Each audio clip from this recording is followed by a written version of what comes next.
A woman stands alone in a burning barn, blood dripping from her broken jaw, staring down the barrel of her uncle's rifle. 6 years of terror have led to this moment, but tonight, a stranger emerges from the shadows, a man with secrets darker than her own. What happens next will ignite a war across the frozen frontier, expose stolen fortunes buried in blood-soaked ledgers, and force her to choose between survival and revenge. This is her story. Stay until the end, hit that like button, and comment what city you're watching from so I can see how far this tale travels. The rifle butt caught Evelyn Hayes square across the jaw. She tasted copper before she hit the barn floor, hay dust exploding around her face as her skull bounced off frozen dirt. Stars burst behind her eyelids. Somewhere far away a horse whinnied in alarm. The world tilted sideways, refusing to straighten. "Get up!" Harlan's voice cut through the ringing in her ears. Always that same flat tone, like he was discussing weather or the price of feed.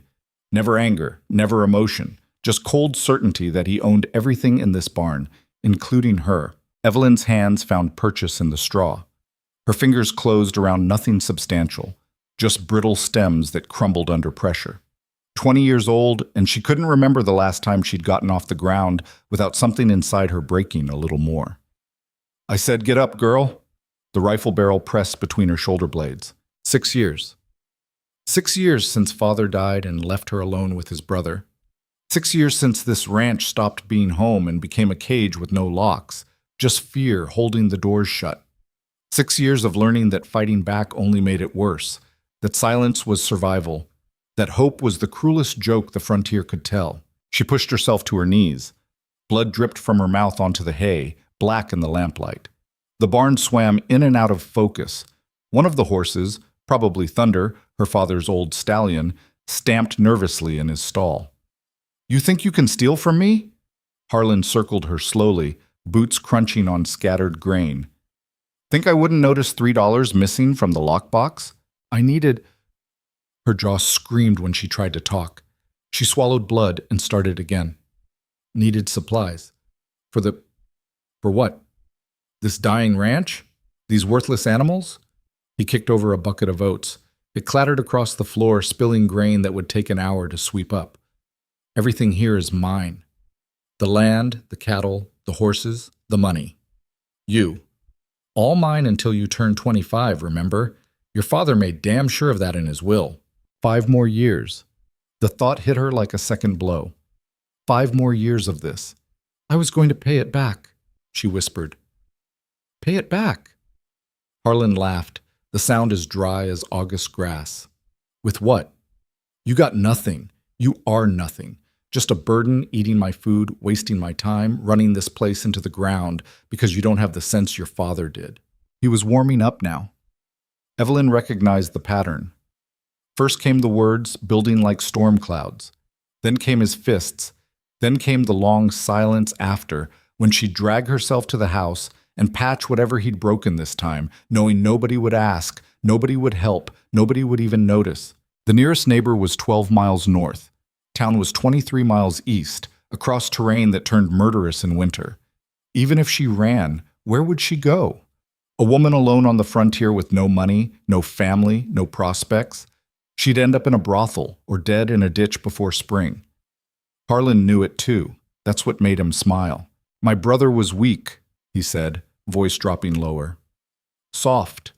Built this ranch up from nothing, then got himself killed because he wouldn't put down a sick horse proper. Kicked in the head.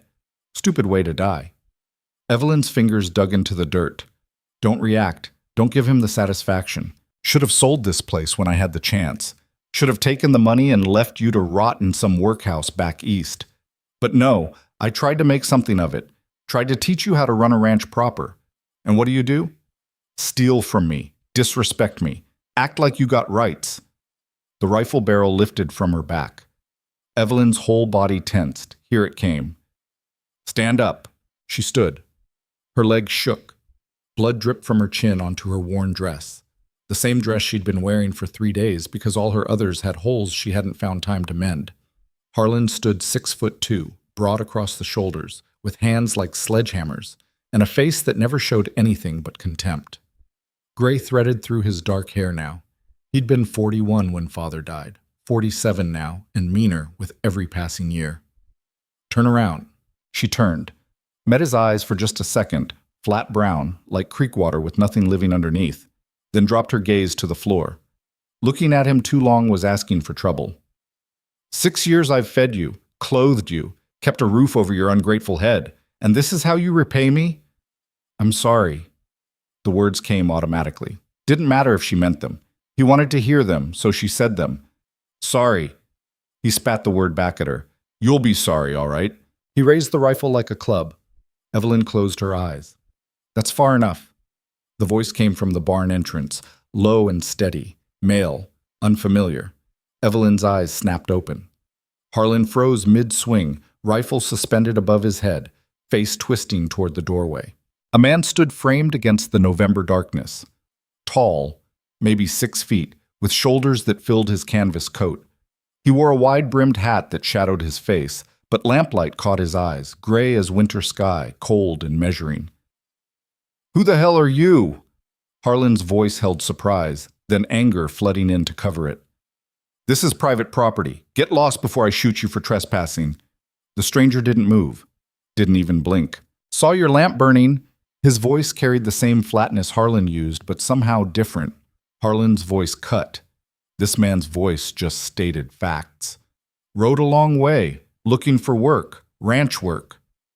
We're full up. Harlan lowered the rifle, but kept it ready. Get back on your horse and clear out. Didn't see many hands around.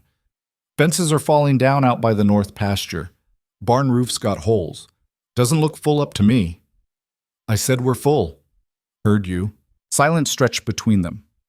Evelyn stood frozen, blood still dripping from her jaw, afraid to move, afraid to breathe, afraid the stranger would leave and Harlan would finish what he'd started. The man's eyes shifted to her, just for a moment. Something flickered in that gray gaze, recognition maybe, or understanding, or pity. Then it was gone, replaced by that same flat assessment. Name's Caleb Mercer, the stranger said. I can shoe horses, mend fence, break colts, brand cattle, repair tack. I don't drink, I don't gamble, I don't steal. I work from sunup to sundown and I eat whatever you put in front of me. All I need is a place to sleep and square meals. Don't even need wages if room and board are decent. That's a real touching speech. Harlan's knuckles whitened on the rifle. But I told you. 53 head of cattle in your south pasture, Caleb continued, voice never rising. Saw them on my way in. That many head need at least 3 hands to manage proper, plus help with winter prep. Right now, you got one girl who looks like she can barely stand.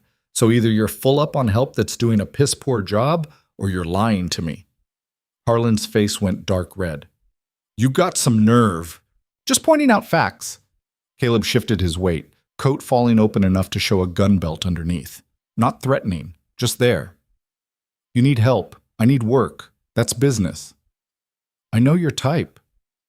Harlan moved closer to Evelyn, putting himself between her and the stranger.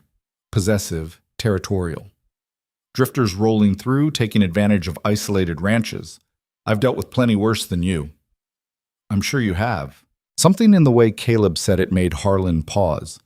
The 2 men stared at each other across the barn, lamplight throwing long shadows between them. Evelyn watched from behind her uncle, barely breathing. Run, she wanted to tell the stranger.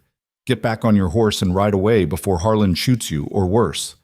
But another part of her, a small, desperate part she'd tried to bury years ago, whispered different words. Stay, please stay. Don't leave me alone with him again. 1 week trial, Harlan said finally. You sleep in the barn, eat breakfast and dinner only. No lunch. First sign of trouble and you're gone. Don't talk to her. He jerked his head toward Evelyn. Don't go in the house. Don't touch anything that isn't ranch work. Understand? Understood. And if I catch you stealing, I'll shoot you myself and bury you where nobody'll find the body. Noted. Harlan stared at Caleb for another long moment, then turned back to Evelyn. His hand shot out and grabbed her arm, fingers digging in hard enough to bruise. Get to the house. Clean yourself up. You look like hell. He shoved her toward the door. Evelyn stumbled, caught herself on a support beam, then walked quickly past Caleb without looking at him. She could feel his eyes following her, though, measuring, calculating. Outside, the November wind cut through her thin dress like knives. The ranch house squatted 50 yards away, dark except for one window where Harlan kept his office. Beyond that stretched empty prairie rolling away into darkness, mile after mile of nothing. Behind her, she heard Harlan's voice. "Tack room's in the back corner. Blankets are in the chest. Breakfast is at 5 sharp. Miss it, and you don't eat until dinner." 5 sharp. Got it. "And Mercer, I catch you looking at my niece wrong. Trial's over. Permanently." "Wouldn't dream of it." Evelyn reached the house and pushed through the door into the kitchen. Her hands shook as she pumped water into the basin. In the cracked mirror hanging above the sink, her reflection stared back, 20 years old but looking 30, dark circles under brown eyes, hair falling out of its braid in messy tangles, jaw already swelling purple. She dipped a rag in cold water and pressed it to her face. Pain flared white-hot. She bit down on her lip to keep from crying out. Through the window, she could see the barn lamp still burning. Shadows moved inside, 2 men, keeping distance between them, one settling in for the night while the other watched. Caleb Mercer. The name meant nothing to her, but the way Harlan had backed down, just slightly, just enough, that meant something. Harlan didn't back down. Ever. Not for sheriffs, not for neighbors, not for anyone. Who was this stranger? And why did she already feel terrified that he might leave? Morning came too early. Evelyn woke to darkness and the sound of roosters crowing in the hen house. Her jaw throbbed with every heartbeat. When she touched it, the swelling had spread down her neck. She dressed quickly in the pre-dawn cold, pulling on layers of worn clothing, chemise, petticoat, work dress, vest, boots with holes in the soles. Her breath fogged in the bedroom air. The house never stayed warm anymore. Too many broken windows, gaps in the walls, shingles missing from the roof. Father's house had been warm. Father's house had smelled like coffee and leather and safety. That house was gone. This was just a building now. Downstairs, the kitchen was freezing. Evelyn got the stove going, fed it wood they couldn't really spare, started coffee boiling and bacon frying. Harlan expected hot food at 5 exactly. Early meant it got cold while he made her wait. Late meant he didn't eat, which meant she didn't eat. She was pulling biscuits from the oven when boots sounded on the porch. The door opened. Harlan walked in first, shaking frost from his coat. Caleb Mercer followed. In daylight, or what passed for daylight this close to winter, Evelyn got her first clear look at him. Mid-30s, she guessed.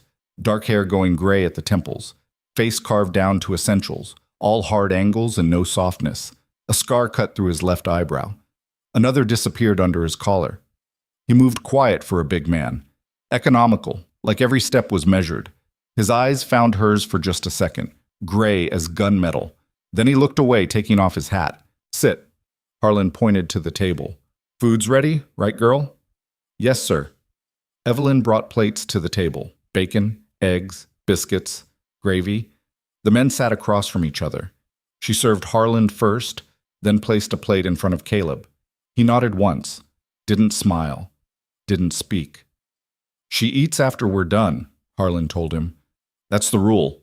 Girl eats last after men finish, keeps her from getting lazy." Caleb picked up his fork, said nothing.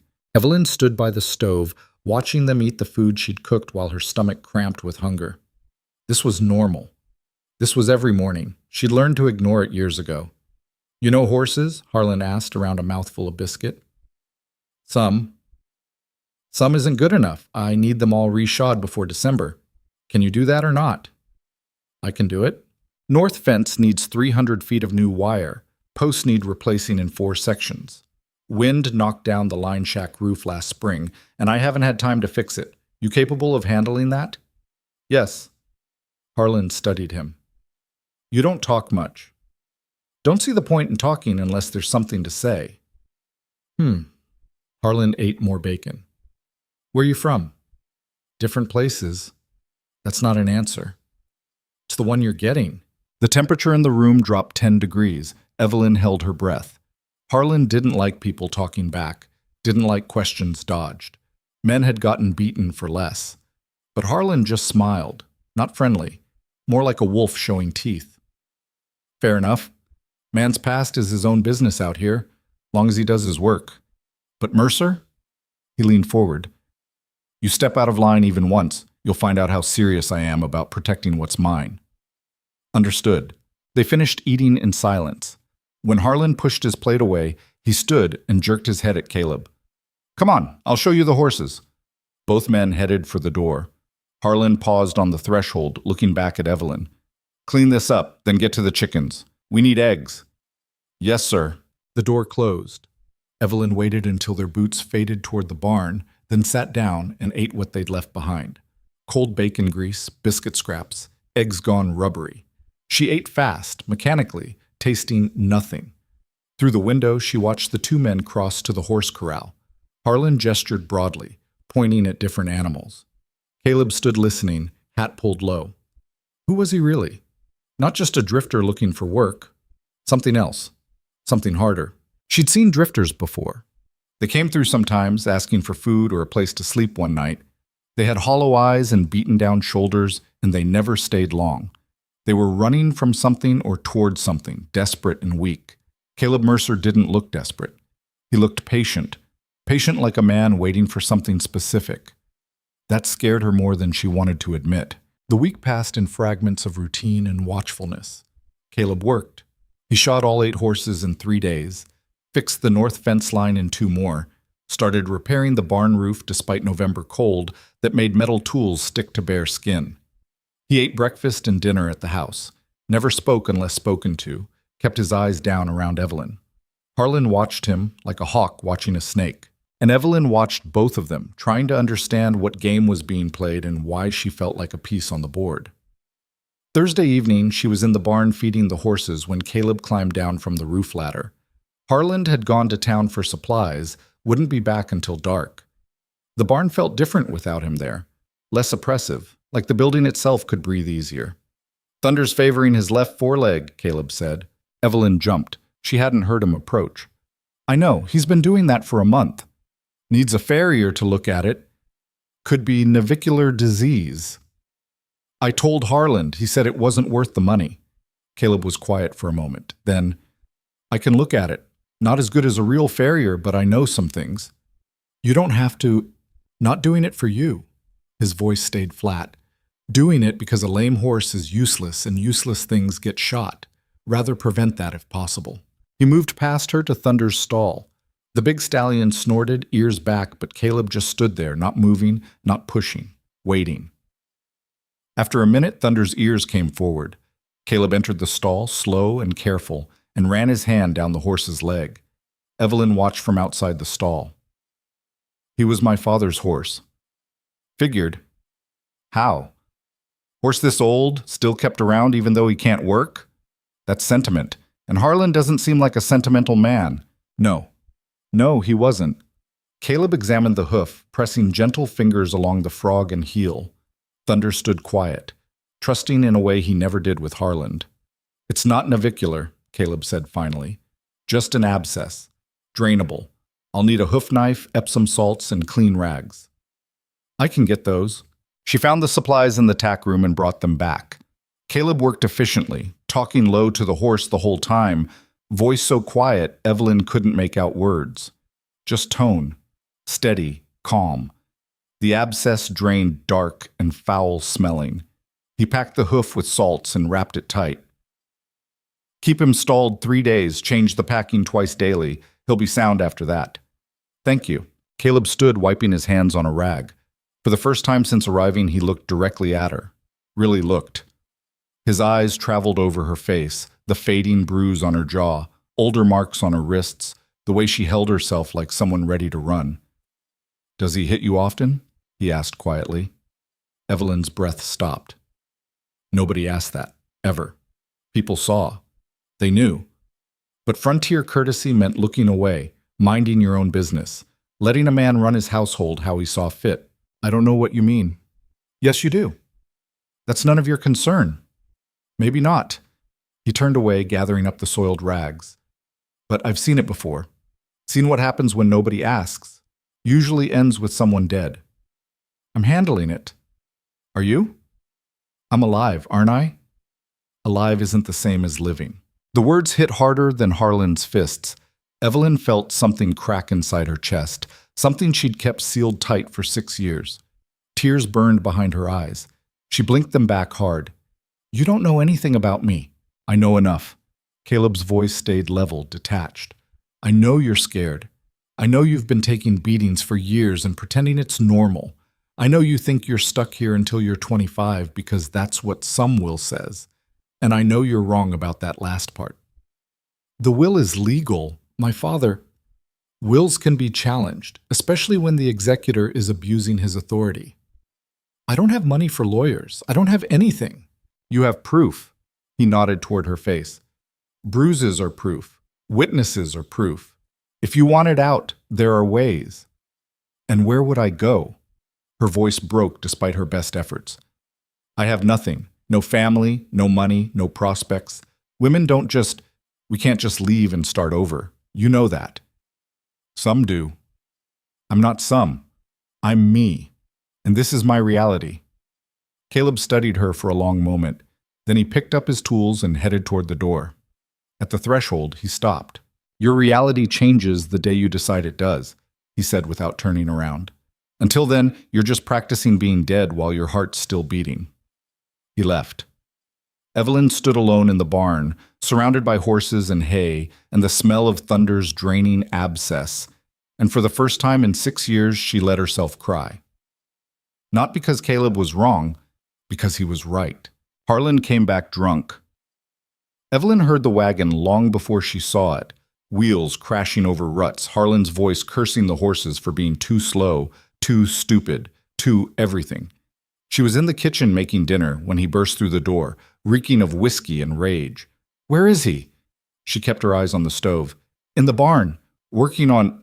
Harlan crossed the room in 3 strides and grabbed her by the hair, yanking her head back. I asked you a question, girl. Where's that drifter? The barn, she gasped. I told you, he's in the barn. What were you two doing today while I was gone? Nothing.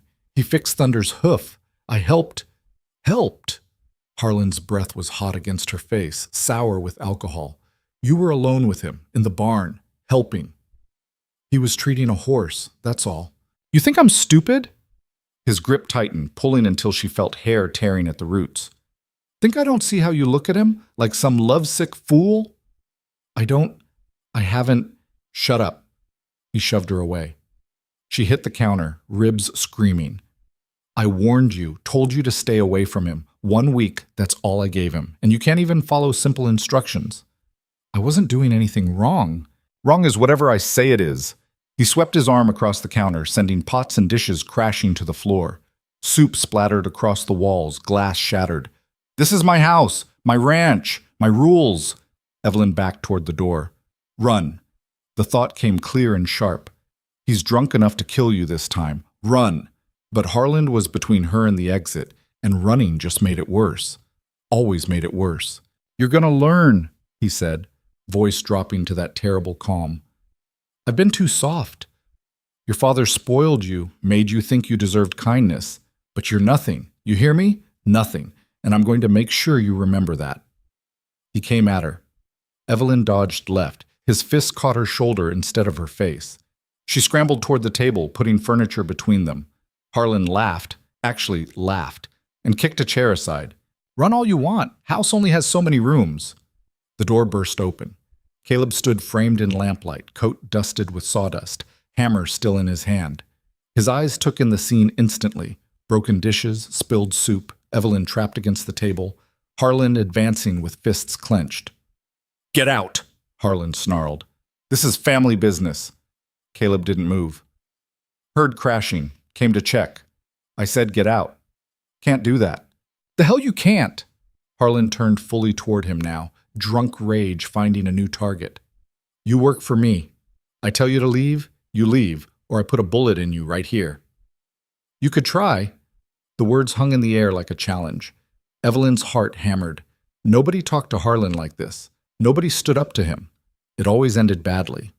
Harlan's hand dropped to his belt, where he kept a pistol, but his fingers were clumsy with drink, fumbling with the holster strap. Caleb didn't reach for his own gun, just stood there, hammer loose in his grip, eyes flat and cold. Think about this, he said quietly. You pull that weapon, you better plan to use it, and you better not miss, because if you do, I'll take it away and beat you to death with it. Silence. Evelyn stopped breathing. The clock on the wall ticked. Outside, wind rattled loose shingles. Harlan's hand fell away from the pistol. "Get out!" he said again, but the steel had gone out of his voice. "Get back to the barn and stay there. You're done at first light. Gone." "Fair enough?" Caleb's eyes shifted to Evelyn. "She coming too?" "What?" "Girl's bleeding from the shoulder. Needs bandaging. I can do that in the barn or she can do it herself, but either way, she shouldn't stay in here with you drunk." "She's fine." "She's bleeding." "I said she's fine." Harlan's voice rose, but it was bluster now, not threat. "This is my house, my niece, my business. You got no right. Then I guess I got nothing to lose by staying right here until you sober up." Caleb set the hammer down on the floor, slow, deliberate, both hands visible. "Could take all night. Hope you don't mind the company." Harlan stared at him, then at Evelyn, then back at Caleb. "Take her," he said finally. "Bandage her up, then both of you get out of my sight. Appreciate it." Caleb crossed to Evelyn, moving between her and Harlan without ever turning his back on the older man. He took her arm gently, so different from Harlan's grip, and guided her toward the door. Outside, the November night hit like cold water. Evelyn's legs shook. She'd been holding herself together through pure will, and now the will was gone. She stumbled. Caleb caught her, one arm around her waist, supporting her weight. "Can you walk?" "Yes, I think. I don't think. Just walk." They made it to the barn. Inside, away from the house and Harlan's rage, Evelyn finally let her knees buckle. She sat hard on a hay bale, shaking all over, shock rolling through her in waves. Caleb found rags and water. He knelt in front of her, examining her shoulder where Harlan's fist had connected. Her dress had torn. Blood seeped through the fabric. "Not deep," he said. "Just needs cleaning." His hands were careful, impersonal. He cleaned the wound with practiced efficiency, wrapped it with clean cloth, tied it off. "You've done this before," Evelyn heard herself say. "Done a lot of things before." "Who are you really?" "Already told you. Caleb Mercer. Drifter looking for work. Nobody stands up to Harlan like that. Nobody. Maybe nobody's tried hard enough. He could have killed you. Could have, didn't. Why? Why did you do that?" Caleb finished tying the bandage and sat back on his heels. His gray eyes met hers, and for the first time she saw something behind the flatness. Not pity exactly, more like recognition. "Because somebody should have done it years ago," he said quietly. "And nobody did. So I guess it falls to me. You don't even know me. Don't have to know you don't deserve that." Tears came again, hot and unwelcome. Evelyn wiped them away, angry. "I'm not your responsibility. Never said you were." "Then why?" "Because I've stood by before." His voice went harder, colder. "Watched bad things happen to people who didn't deserve it. Told myself it wasn't my business, wasn't my fight. And you know what happened? People died. People I could have helped. So maybe I'm just tired of standing by." He stood up, putting distance between them. "Get some rest. You're safe in here tonight. I'll be right outside. Harlan said you're done at first light. Gone." He did. "Are you going?" Caleb looked at her for a long moment. Then he picked up his hammer and headed for the barn door. "Not yet," he said over his shoulder. "Got a few things left to finish first." He stepped outside into the darkness. Evelyn sat alone in the barn, surrounded by horses shifting in their stalls and wind whistling through gaps in the walls. Her shoulder throbbed. Her whole body ached. But for the first time in 6 years, something else flickered to life inside her chest. Not hope exactly, but maybe something close enough to survive on. Outside, she heard Caleb settling in against the barn door, keeping watch, standing guard between her and the house where Harlan slept off his drunk. A stranger, a drifter, a man with secrets in his eyes and scars she couldn't see. The first person in 6 years who looked at her and saw something worth protecting. She pulled a horse blanket around her shoulders and leaned back against the stall. Thunder nickered softly, his wrapped hoof tapping the floor. Morning would come. Harlan would wake sober and mean. Caleb would probably leave like he'd been told. And Evelyn would go back to surviving. But tonight, just for tonight, she let herself feel something other than fear. She let herself feel seen. Caleb didn't leave at first light. He was still there when Evelyn woke in the barn, stiff and cold, dawn barely breaking through the gaps in the walls. She'd slept in her clothes, curled on a pile of hay with the horse blanket wrapped tight. Her shoulders screamed when she moved. Everything hurt. Through the barn door, she could see Caleb sitting on an overturned bucket, whittling a piece of wood with a pocket knife. He looked up when she emerged, nodded once, then went back to his carving. "You should go," she said, "before Harlan wakes up." "Probably." "He meant what he said. You're done here." "I know." "Then why are you still sitting there?" Caleb examined the wood in his hands, testing the edge with his thumb, waiting to see if he's the kind of man who remembers what he said when he was drunk, or the kind who pretends it never happened. He remembers everything. "Then I guess I'll find out soon enough." The house door slammed open. Harlan stepped out onto the porch, dressed for work, face gray and pinched, hungover but functional. He spotted them across the yard and started walking. Evelyn's whole body tensed. Caleb stood slowly, setting down his knife and wood. Not threatening, just ready. Harlan stopped 10 feet away. He looked at Caleb, then at Evelyn, then back at Caleb. "You're still here." "I am." "Thought I told you to clear out." "You did." Silence stretched between them. Morning wind cut across the yard, carrying the smell of coming snow. Somewhere down the valley, a coyote yipped. "North fence still needs finishing," Harlan said finally. "Line shack roof won't fix itself. You planning to stand around all day, or you planning to work?" Caleb's expression didn't change. "That mean I'm staying?" "That means you got work to do. Whether you stay or go after it's done, that's your choice." Harlan's eyes cut to Evelyn. "You. Enmid. Breakfast won't cook itself." He turned and walked back to the house without waiting for a response. Evelyn let out a breath she didn't know she'd been holding. Caleb picked up his knife and wood, pocketing both. "Guess that answers that," he said. He never backs down. Ever. People change their minds when they sober up, especially when they realize they almost shot a man over nothing. "You think that's all this is? Him sobering up?" Caleb looked at her straight. "I think he knows you told me things last night, things about how he treats you, and I think he's smart enough to know that if I leave I might talk, might mention it to the wrong people in town. Easier to keep me close where he can watch me. So he's not keeping you on because you're useful." "Oh, I'm useful, but that's not why I'm staying." He started toward the tool shed. "Get inside before he comes back out. Don't need him finding more reasons to be angry." Evelyn watched him go, then headed for the house. Inside, the kitchen was exactly as they'd left it. Broken dishes swept into a corner, soup stains drying on the walls, the smell of whiskey and violence hanging in the air. She got the stove going and started breakfast. Her hands shook. She focused on the routine. Crack eggs, slice bacon, mix biscuit dough. Don't think, just move. Harlan came downstairs as the coffee finished boiling. He sat at the table without looking at her. "Your shoulder healing?" The question caught her off guard. "Yes, sir." "Good. Need you checking the chickens today. Something's been getting into the hen house at night. Fox maybe. Set traps if you have to."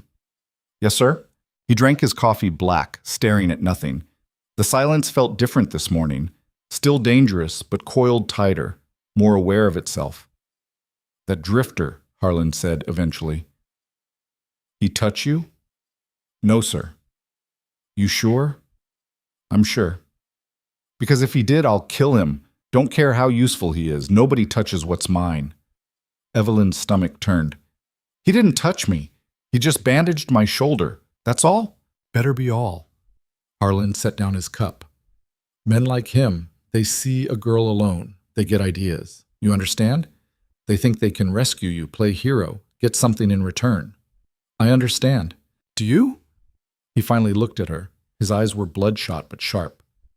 "Because I see how you look at him. Like he's different. Like he gives a damn about you. But he doesn't. He's just another drifter passing through. Soon as the work's done or something better comes along, he'll be gone. And you'll still be here. With me." The truth of it hit like a fist. Harlan was right. Caleb would leave. They all left eventually. She was the only one stuck here, counting down years until a freedom that felt more like fantasy than promise. "I'm not looking at him anyway," she said quietly. "Good. Keep it that way." Harlan stood. "I'm riding out to check the south pasture. Be back by dinner. If Mercer finishes the fence, send him to start on the line shack. Don't talk to him more than necessary. Don't be alone with him. Understand?" "Yes, sir." He left without eating. The door slammed hard enough to rattle the windows. Evelyn stood alone in the kitchen, surrounded by the smell of breakfast nobody wanted, and tried to convince herself that Harland was wrong about everything. She failed. The days that followed fell into an uneasy rhythm. Caleb worked. Harland watched. Evelyn existed somewhere between them, trying to stay invisible and failing. Caleb finished the north fence in 3 more days, then moved on to the line shack. The little building sat 2 miles from the main house, half collapsed from last spring's windstorm. He rode out each morning with tools and lumber, came back at dusk covered in sawdust and sweat. Evelyn saw him at meals. They didn't speak beyond necessity. "Pass the salt. More coffee. Thank you." But sometimes their eyes met across the table and something unspoken passed between them. Acknowledgement, maybe, or understanding. The recognition of 2 people trapped in the same bad situation for different reasons. Harland noticed. Of course he noticed. "You're getting ideas again," he said one night after Caleb had gone back to the barn. Evelyn was washing dishes. "I don't know what you mean." "The hell you don't, I see it. The way you watch him leave. Like some lovesick fool in a dime novel." "I'm just doing dishes." "You think he's going to save you?" Harland moved behind her, close enough that she could feel his breath on her neck. "You think he's going to ride off into the sunset with you? Start some new life somewhere else? That what you're dreaming about?" "No." "Liar." His hand settled on her shoulder. Not hard, just present. A reminder. "But let me tell you something, girl. Men like that, they don't save anyone. They barely save themselves. He's running from something, mark my words. And when whatever he's running from catches up, he'll be gone so fast you won't even see dust." "I'm not thinking about him at all." "Then why's your face turning red?" She didn't have an answer for that. Harland squeezed her shoulder once, then let go. "Finish up here, then get to bed. You look tired." He left her standing at the sink, hands buried in cold dishwater, fighting tears she refused to shed. Because the worst part was that Harland might be right. Caleb was running from something. Anyone could see it. The way he never talked about where he'd been or where he was going. The scars. The gun he wore, even for simple ranch work. The careful distance he kept from everyone. He wasn't here to save her. He was here to hide. And Evelyn was a fool for thinking otherwise. 2 weeks into Caleb's stay, the first real snow came. It hit overnight, turning the prairie into a blank white sheet that stretched to every horizon. Evelyn woke to silence. That peculiar muffled quiet that only snow could create, and knew winter had truly arrived. Harland was already gone when she came downstairs. A note on the table said he'd ridden to town for supplies, wouldn't be back until tomorrow. The note also said, "Stay away from Mercer, I mean it." Evelyn crumpled the note and threw it in the stove. She bundled up in every layer she owned and headed out to check the animals. The chickens were fine, huddled in their coop. The horses needed feeding. Thunder's hoof had healed completely, the old stallion moving sound for the first time in months. She was hauling hay when she saw Caleb riding back from the line shack, his horse picking careful steps through fresh snow. He spotted her and changed direction, pulling up near the barn. "Storm came in fast," he said, dismounting. "Always does out here." "Line shack's done. Roof's solid, walls are patched. Should hold through winter." "Harland will be pleased." Caleb started to respond, then stopped. His eyes narrowed, looking past her toward the house. "Where's Harland?" "Town. Won't be back until tomorrow." Something shifted in his expression. "He'll leave you here alone?" "He does sometimes, when he needs supplies or has business. In a snowstorm." "It's just snow, Mr. Mercer. I've survived worse." He studied her face, then the barn, then the house, making some kind of calculation. "There's something I need to show you," he said finally. "Something I found." "What kind of something?" "The kind you need to see for yourself." He tied his horse and headed for the house. Evelyn followed, confused. Caleb walked straight to Harland's office, the one room in the house that was always locked, always off limits. "We can't go in there," she said. "Why not?"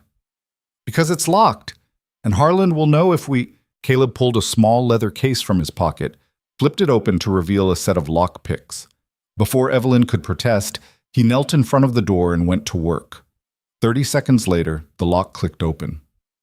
"Where did you learn to do that?" she asked. "Long story." He pushed the door open. "You coming?" She should have said no, should have walked away, locked herself in her room, pretended she'd never seen this. But curiosity pulled her forward. That and something else. The possibility that whatever was in this room might matter. Inside, Harlan's office was smaller than she'd imagined. A desk covered in papers, filing cabinets against one wall, a lockbox on the shelf. The room smelled like cigars and old leather. Caleb went straight to the desk and started going through papers. "How much do you know about the ranch finances?" "Nothing. Harlan handles everything." "He tell you how much money the ranch makes?" "He says we're barely breaking even. That's why he can't afford hired help, why we have to cut costs." "He's lying." Caleb pulled out a ledger and opened it. "Look at this." Evelyn moved closer. The ledger was filled with numbers in Harlan's cramped handwriting, column after column of figures, dates, transactions. She couldn't make sense of most of it. "I don't understand what I'm looking at." "This is the ranch's real accounting, the one he keeps hidden." Caleb's finger traced down a column. "See these entries? Cattle sales. He sold 43 head last year for $12,000. That's good money, more than good." "Then why does he say we're broke?" "Because he's stealing it." Caleb flipped to another page. "Look here. Personal withdrawal, $3,000. And here, gambling debt repayment, $1,500. And this one, investment in railroad speculation, $5,000. He's been draining the ranch accounts for years." Evelyn's head spun. "That can't be right. My father left the ranch to me. Harlan's just the executor until I turn 25. He can't just take the money. He's not supposed to, but who's checking? You don't see the books. The bank doesn't care as long as debts are paid. And any profits he pockets, who's going to report it? This is theft. Yes. This is fraud. Also, yes." Evelyn sank into the desk chair, staring at the ledger like it might bite. "How long have you known about this?" "Found the first ledger a week ago. Been checking the office every time Harlan goes to town. There are more." He pulled out another book, then another. "I think he's stolen at least $30,000 over the past 6 years. Maybe more." $30,000. The number was incomprehensible. That was enough to run the ranch for years. Enough to hire help, fix the buildings, buy new stock. Enough to set Evelyn free if she could just get her hands on it. "Why are you showing me this?" she asked. Caleb closed the ledgers carefully. "Because you need to know what you're up against. This isn't just about a man who hits you. This is organized theft, criminal fraud. And if you can prove it, you might not have to wait until you're 25. "What do you mean?" "A will designates an executor to manage the estate responsibly. If the executor is stealing from the estate, a judge can remove him, transfer control to someone else, maybe even to you." Hope flared in Evelyn's chest, bright and painful. "You really think that could work?" "I think it's worth trying." "But how?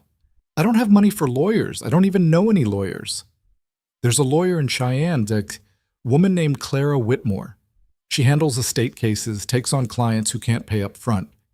I heard about her from someone in town." "You've been asking about lawyers?" "I've been asking about options." He looked at her directly. "You can't stay here, Evelyn. Not like this. It's going to kill you one way or another. Either Harlan will beat you to death, or you'll just give up and die inside while your body keeps moving. I've seen it happen." "I'm not giving up." "Aren't you?"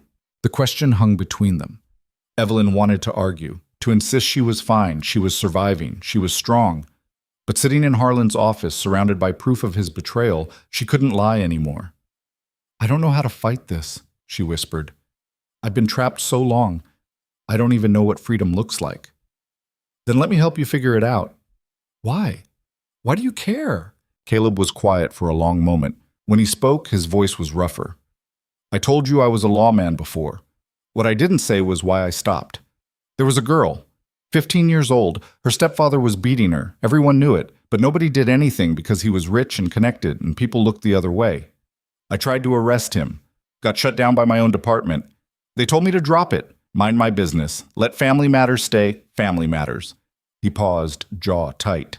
2 weeks later, she was dead. Stepfather claimed she fell down the stairs. Nobody investigated. Nobody cared. And I stood there at her funeral knowing I could have done more, should have done more, and I didn't. Evelyn's throat closed up. So yeah, Caleb continued. I care, because I'm not standing by again. Not this time. Outside, wind rattled the windows.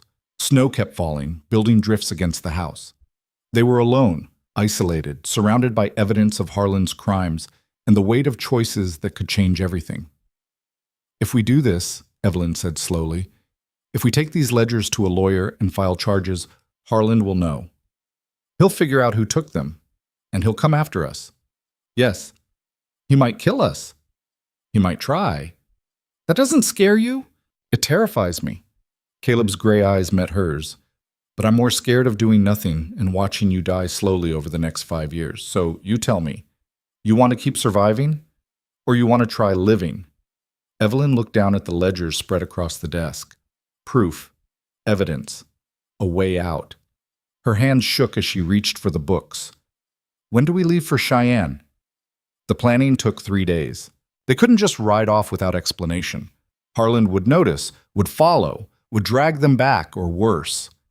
They needed a believable reason to travel, and they needed to take the ledgers without leaving obvious evidence of theft. Caleb suggested a supply run. Winter had hit hard and the ranch was low on basics: flour, sugar, lamp oil, medicine. Evelyn could reasonably claim she needed to go to town for supplies. Cheyenne was a 3-day ride, but if she told Harlan she planned to stock up heavy for winter, the trip made sense. The harder part was getting Harlan to let her go. He returned from town in a foul mood, complaining about prices and incompetent merchants and snow making the roads impassable. Over dinner, Evelyn waited for the right moment. We're low on supplies, she said carefully.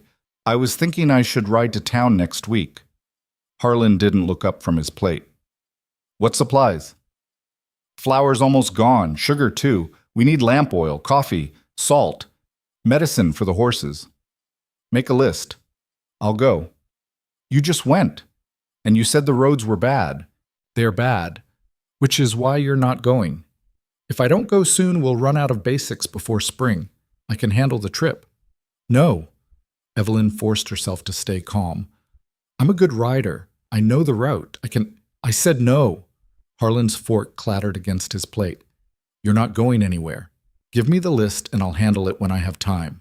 Across the table, Caleb cleared his throat. Could use the trip myself. Need to pick up specialty tools for some repairs. If you want, I could ride with her. Keep an eye on things. Harlan's eyes narrowed. Absolutely not. Why not? 2 riders are safer than 1 in winter. If something happens, horse goes lame, weather turns, there's backup. I don't need you looking after my niece. Not suggesting you do, just offering help with a practical problem. The answer's no. They ate the rest of dinner in silence. Afterward, Harlan disappeared into his office and slammed the door. Evelyn caught Caleb's eye in the kitchen while she was washing dishes. He shook his head slightly. Not yet, don't push. That night, she lay awake in her freezing bedroom, staring at the ceiling and trying to think of another way. They needed those ledgers in front of a lawyer. They needed to get to Cheyenne, but Harlan wouldn't let her leave, and forcing the issue would only make him more suspicious. She was still awake when she heard shouting downstairs. Evelyn crept to her door and opened it a crack. Harlan's voice boomed through the house, angry and slurred with drink. Again. He'd been drinking more lately. Most nights now. Don't care what you think, he was yelling. This is my ranch, my rules. Caleb's voice came quieter, harder to hear. Just saying the girl needs basic supplies. That's not asking much. The girl doesn't need anything I don't give her. She needs medicine. Saw her coughing yesterday. Sounds like it might turn into something serious. Evelyn's breath caught. She'd been coughing, true, but nothing serious. Just cold settling in her chest like it did every winter. But Caleb was using it, making it sound worse than it was. She's fine, Harlan snapped. Maybe? Or maybe she's getting sick and you're too stubborn to notice. What happens if she gets pneumonia? Dies? Then you got nobody to cook your meals and clean your house. That worth your pride? Silence. Long and tense. 3 days, Harlan said finally. You take her to town, get supplies, come straight back. No detours. No funny business. And you keep your hands off her, or I'll gut you myself. Understood. I mean it, Mercer. You pull anything, Anything at all. I'll hunt you both down and make you regret the day you were born. Message received. Footsteps. Harlan climbing the stairs, still muttering threats. Evelyn ducked back from her door just as he passed. She heard his bedroom door slam. Downstairs, the house went quiet. Evelyn waited 10 minutes, then crept down to the kitchen. Caleb was sitting at the table, cleaning his revolver by lamplight. He looked up when she entered. 3 days, he said quietly. We leave tomorrow at dawn. He's going to follow us, or send someone to watch. Probably. But once we're on the road, there's not much he can do about it. And if we push hard, we can make Cheyenne in 2.5 days instead of 3. What about the ledgers? Already packed them in my saddlebag. Harlan's too drunk tonight to notice they're missing. By the time he sobers up and checks, we'll be gone. Evelyn sat down across from him. This is really happening. Yes. We're really doing this. Unless you changed your mind. She looked at him. This stranger who'd shown up out of nowhere, who'd seen her broken and beaten and decided she was worth saving. The lamplight caught the gray in his hair, the scar through his eyebrow, the tired lines around his eyes. Who are you really, Caleb Mercer? He smiled, just barely. I'm the fool who can't walk away when someone needs help. Apparently that's all I've ever been. That's not a bad thing to be. Hasn't worked out great so far. He finished with the gun and holstered it. Get some sleep. We've got hard riding ahead. Evelyn went back upstairs and lay in bed, listening to wind howl around the house. Tomorrow. Tomorrow she'd leave this place for the first time in 6 years. Tomorrow she'd start fighting back. If it killed her, at least she'd die trying. Dawn came cold and clear. Evelyn packed light. One change of clothes, the money she'd been secretly saving for 2 years hidden in her boot. A photograph of her father she kept under her mattress. Everything else could burn for all she cared. Downstairs, Harlan was already up, watching her with suspicious eyes as she made breakfast. You feeling sick? He asked. A little. The cough's worse. Then maybe you shouldn't be riding to town. I'll be fine. Fresh air might help. He grunted, unconvinced but not arguing. Caleb came in from the barn, saddlebags already loaded on his horse. He ate quickly, barely speaking. The tension in the room was thick enough to choke on. After breakfast, they headed outside. Harlan followed. Straight there and straight back, he said. No stops except to rest the horses. You run into trouble, you send word. Understand? Yes, sir, Evelyn said. Harlan turned to Caleb. And you? Anything happens to her, I'm holding you personally responsible. Nothing's going to happen. It better not. They mounted up. Evelyn's horse, a sturdy mare named Belle, shifted nervously under her. It had been months since she'd ridden anywhere beyond the ranch boundaries. The freedom of it felt strange, almost frightening. Harlan stood in the yard, arms crossed, watching them like a hawk watching prey. Caleb touched his hat brim. We'll be back in 3 days. They rode out. Evelyn didn't look back. Couldn't. If she looked back and saw Harlan standing there, saw the ranch fading behind her, she might lose her nerve entirely. So she kept her eyes forward and rode. The prairie stretched endless in every direction, white with snow and empty as a blank page. The horses' breath steamed in the frozen air. Behind them, their tracks cut dark lines through pristine white. They rode for an hour before Caleb spoke. You okay? I don't know yet. Ask me when we're too far to turn back. We're already too far to turn back. Evelyn looked over her shoulder. The ranch had disappeared behind rolling hills. Nothing but wilderness surrounded them now. Then I guess I'm okay, she said. And maybe, just maybe, she meant it. They made 20 miles before the first storm hit.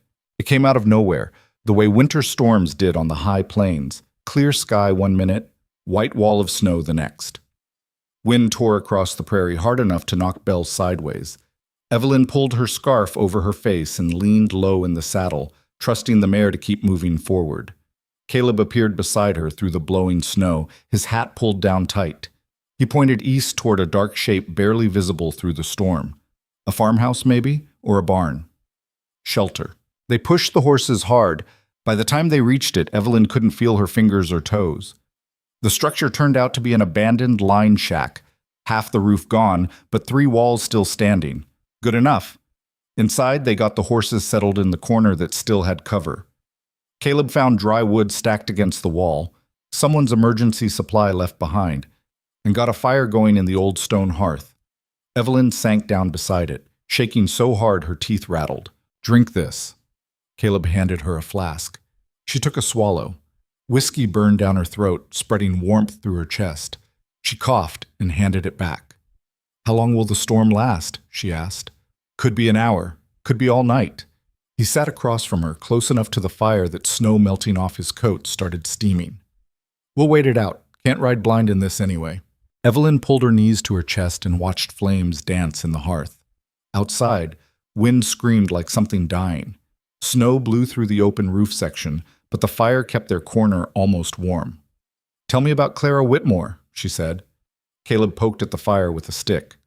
"Don't know much, just that she's a lawyer in Cheyenne, handles estate cases, and doesn't mind taking on difficult clients."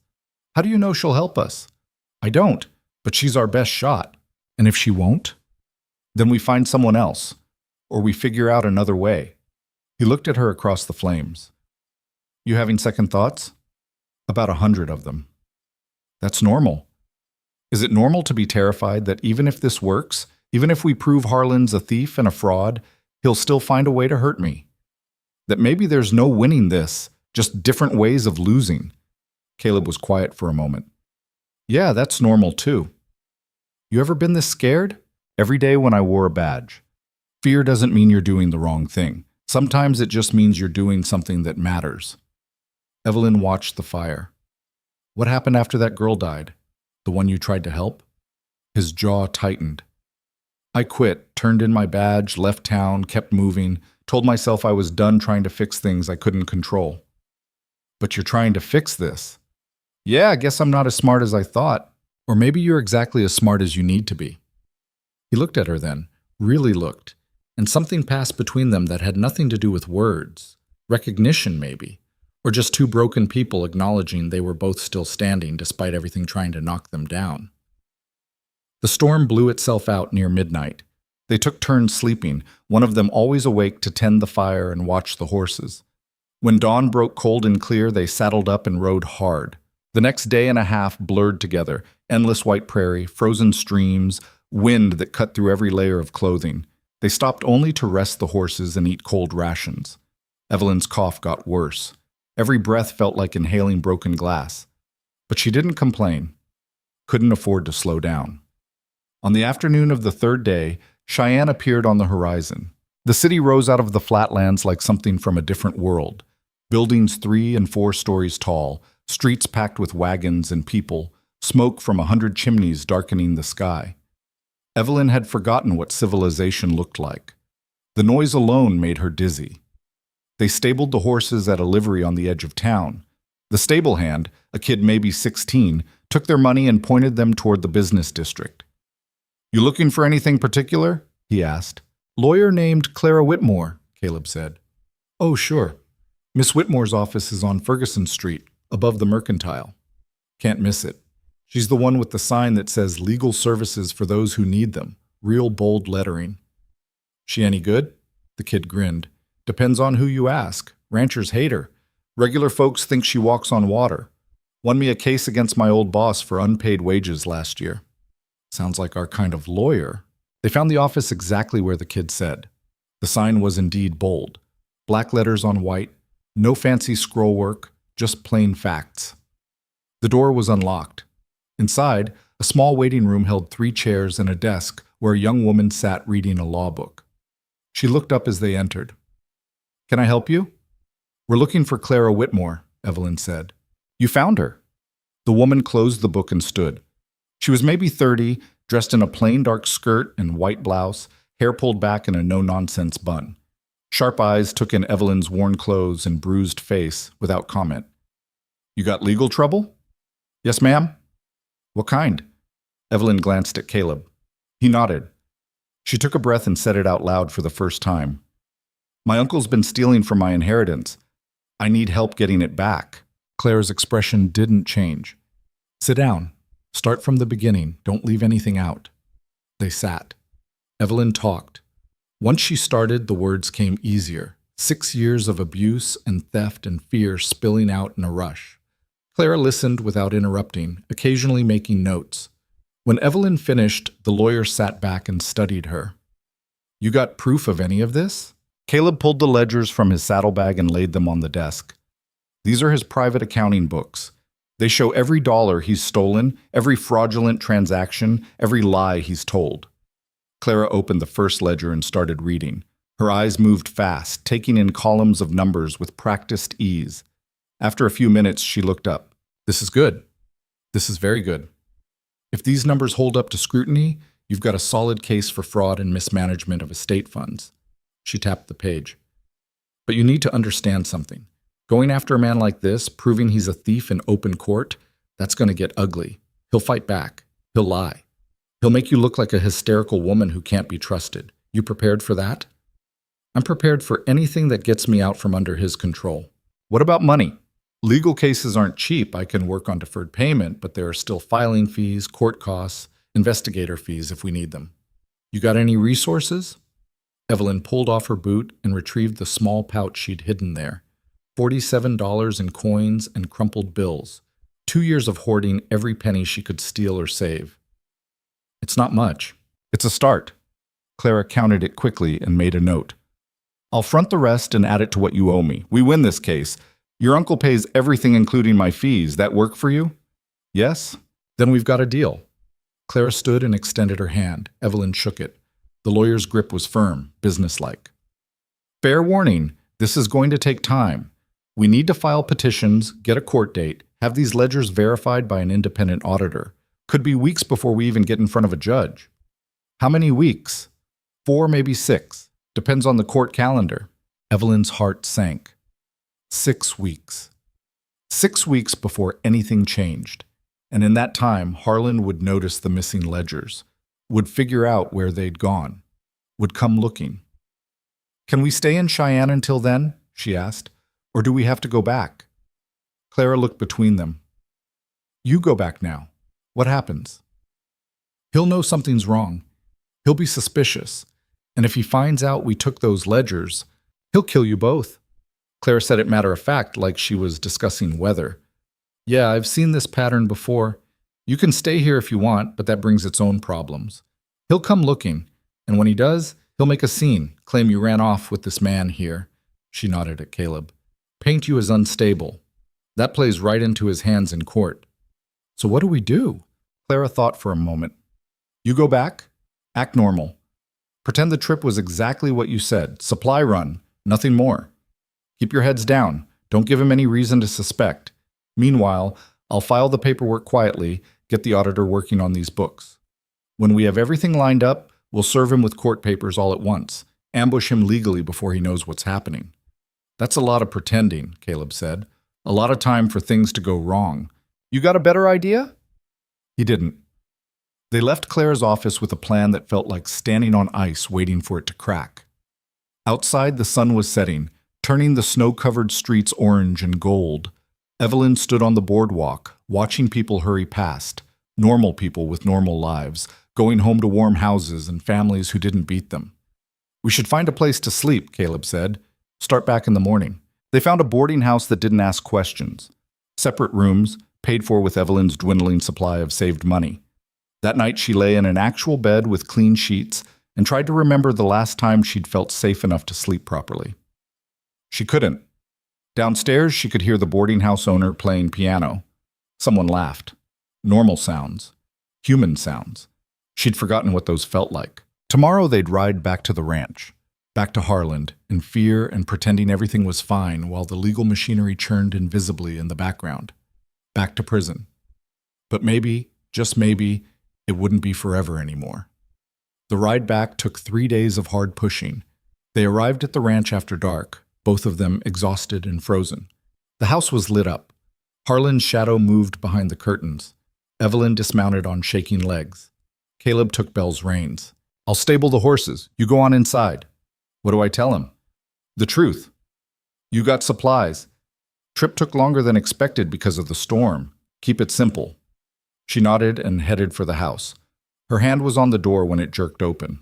Harlan stood there, backlit by lamplight, face unreadable. You're late. Storm slowed us down. We had to shelter overnight. Where? Old line shack about 20 miles out. His eyes narrowed. You and Mercer. Alone. All night. It wasn't like that. We nearly froze to death. The storm... I don't care about the storm. He grabbed her arm and pulled her inside, slamming the door behind her. 3 days. 3 days you've been gone. And you come back with what? Some flour and coffee? That's what took 3 days? We got everything on the list. Check the saddlebags. Oh, I will. And if I find out you were doing anything other than shopping, we weren't, I swear. He stared at her, searching for lies. Evelyn met his eyes and forced herself not to look away, not to flinch. She'd been lying to him for years in small ways, hiding money, hiding thoughts, hiding the truth of what she felt. This was just one more lie, bigger than the others, but built on the same foundation of survival. Get to bed, Harlan said finally. You look like hell. Yes, sir. She climbed the stairs on wooden legs. In her room, she closed the door and leaned against it, heart hammering. He didn't know. Couldn't know. The ledgers were with Clara, the legal wheels were turning, and all Evelyn had to do was survive a few more weeks of pretending. She could do that. She'd been doing it for 6 years. What was a few more weeks? The weeks that followed were the longest of Evelyn's life. Every day felt like walking on a blade edge, one slip away from disaster. She cooked, cleaned, fed animals, did everything exactly as she'd always done. Harlan watched her constantly, suspicious and brooding. Caleb kept his distance. They barely spoke at meals. When they did cross paths during ranch work, it was purely functional. Pass me that hammer. How many bales you need? Thanks. But sometimes their eyes met, and something passed between them. Acknowledgement of the secret they carried, the risk they'd taken together. 2 weeks after their return, a letter arrived addressed to Harlan. Evelyn was in the kitchen when she heard him roar from his office. What the hell is this? He came storming out, waving a piece of paper. You know anything about this? Evelyn's blood turned to ice. Know anything about what? This! He shoved the paper in her face. Official court letterhead. Says I'm being summoned to court in Cheyenne. Says there's been accusations of estate fraud and mismanagement. Says I need to appear before a judge in 2 weeks with all financial records related to the ranch. She forced her face to stay blank, confused, innocent. I don't understand. Who would accuse you of fraud? That's what I'm asking you. I don't know anything about it. Liar! He grabbed her by the throat and slammed her against the wall. This has your name all over it. You went to Cheyenne and you filed this, didn't you? You and that bastard Drifter. I can't breathe. Tell me the truth. Black spots danced across her vision. His hand squeezed tighter. She clawed at his wrist, choking, dying. The door burst open. Caleb came through it fast, gun already drawn. Let her go.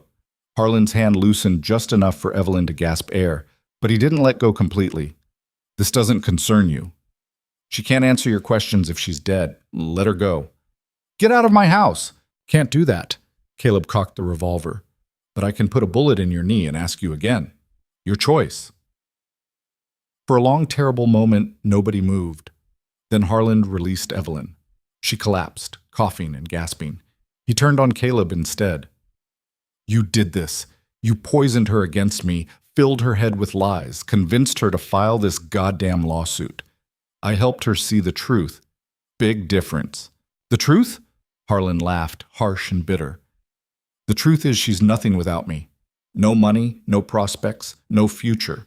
I've kept her fed and sheltered for 6 years while she's done nothing but complain and cause problems. And this is how she repays me? By dragging my name through court? Your name deserves dragging. Caleb's voice stayed flat.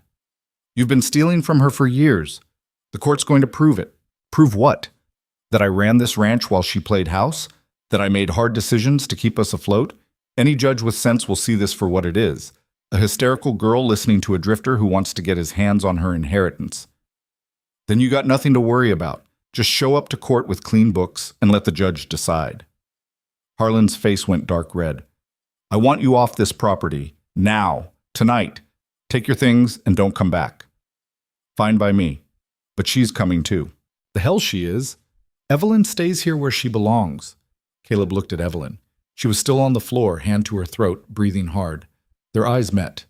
He was asking without words. Your choice. I can force this or I can walk away. What do you want? Evelyn pushed herself to her feet. Her legs shook but held. I'm leaving. You're not going anywhere, Harlan said. You can't stop me. I'm your legal guardian until you turn 25.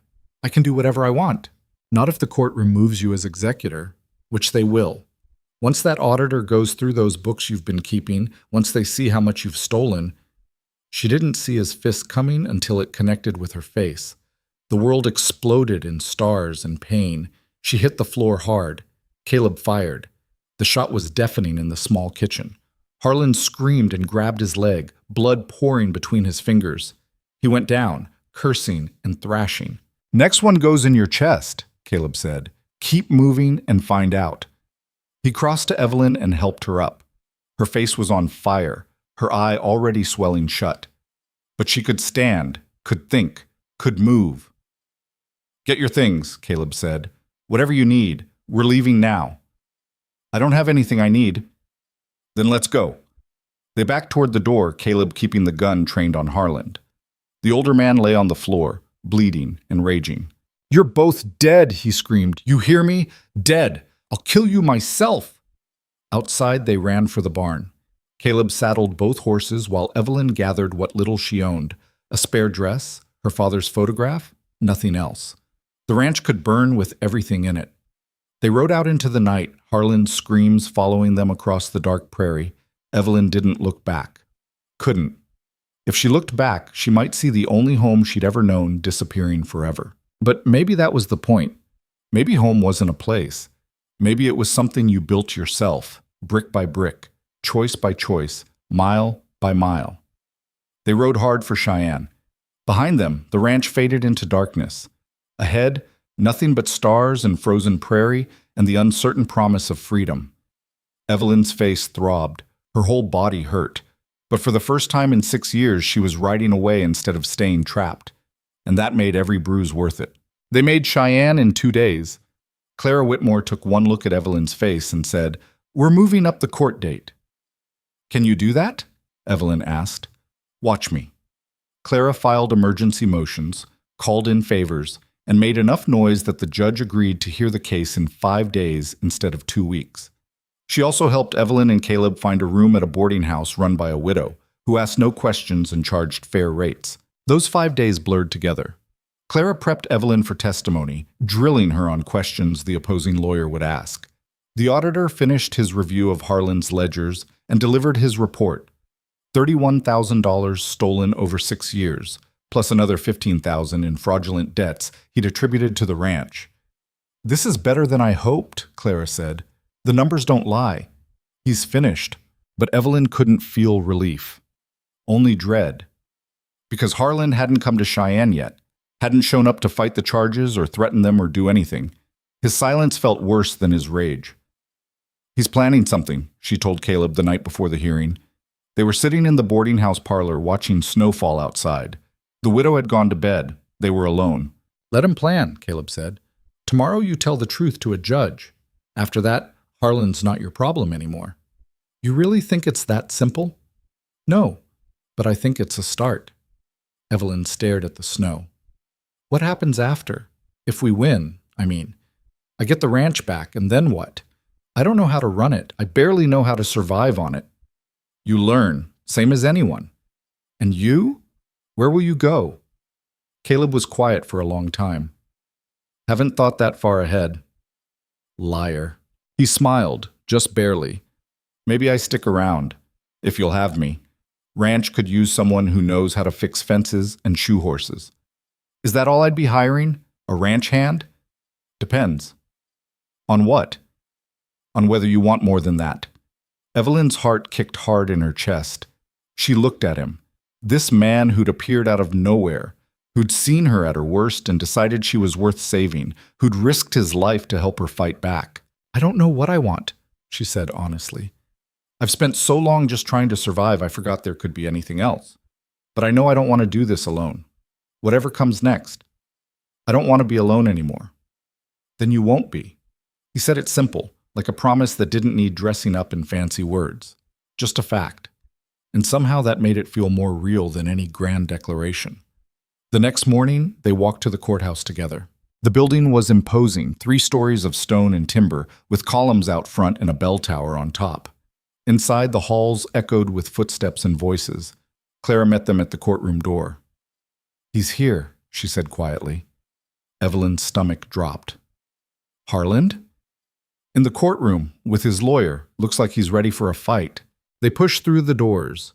The courtroom was smaller than Evelyn expected. Wooden benches, a judge's bench at the front, flags in the corners. And there, at the defendant's table, sat Harland. He looked older, thinner. His leg was bandaged where Caleb had shot him, and he leaned on a cane. But his eyes were the same, flat and mean and full of hate. When he saw Evelyn, his mouth twisted into something that might have been a smile. "All rise," the bailiff called. "The Honorable Judge Morrison presiding." The judge was a stern-looking man in his 60s with white hair and sharp eyes. He took his seat and studied the papers in front of him. "This is the matter of Hayes versus Hayes, petition for removal of a state executor due to fraud and mismanagement. Petitioner is represented by Miss Clara Whitmore, respondent by Mr. Arnold Fletcher. Are both parties ready?" "Ready, Your Honor," Clara said. "Ready?" said Harland's lawyer, a heavy-set man with a booming voice. "Then let's begin. Miss Whitmore, call your first witness." Clara stood. "I call Evelyn Hayes to the stand." Evelyn walked to the witness box on legs that felt like water. The bailiff swore her in. She sat down and looked out at the courtroom. Caleb sat in the front row watching.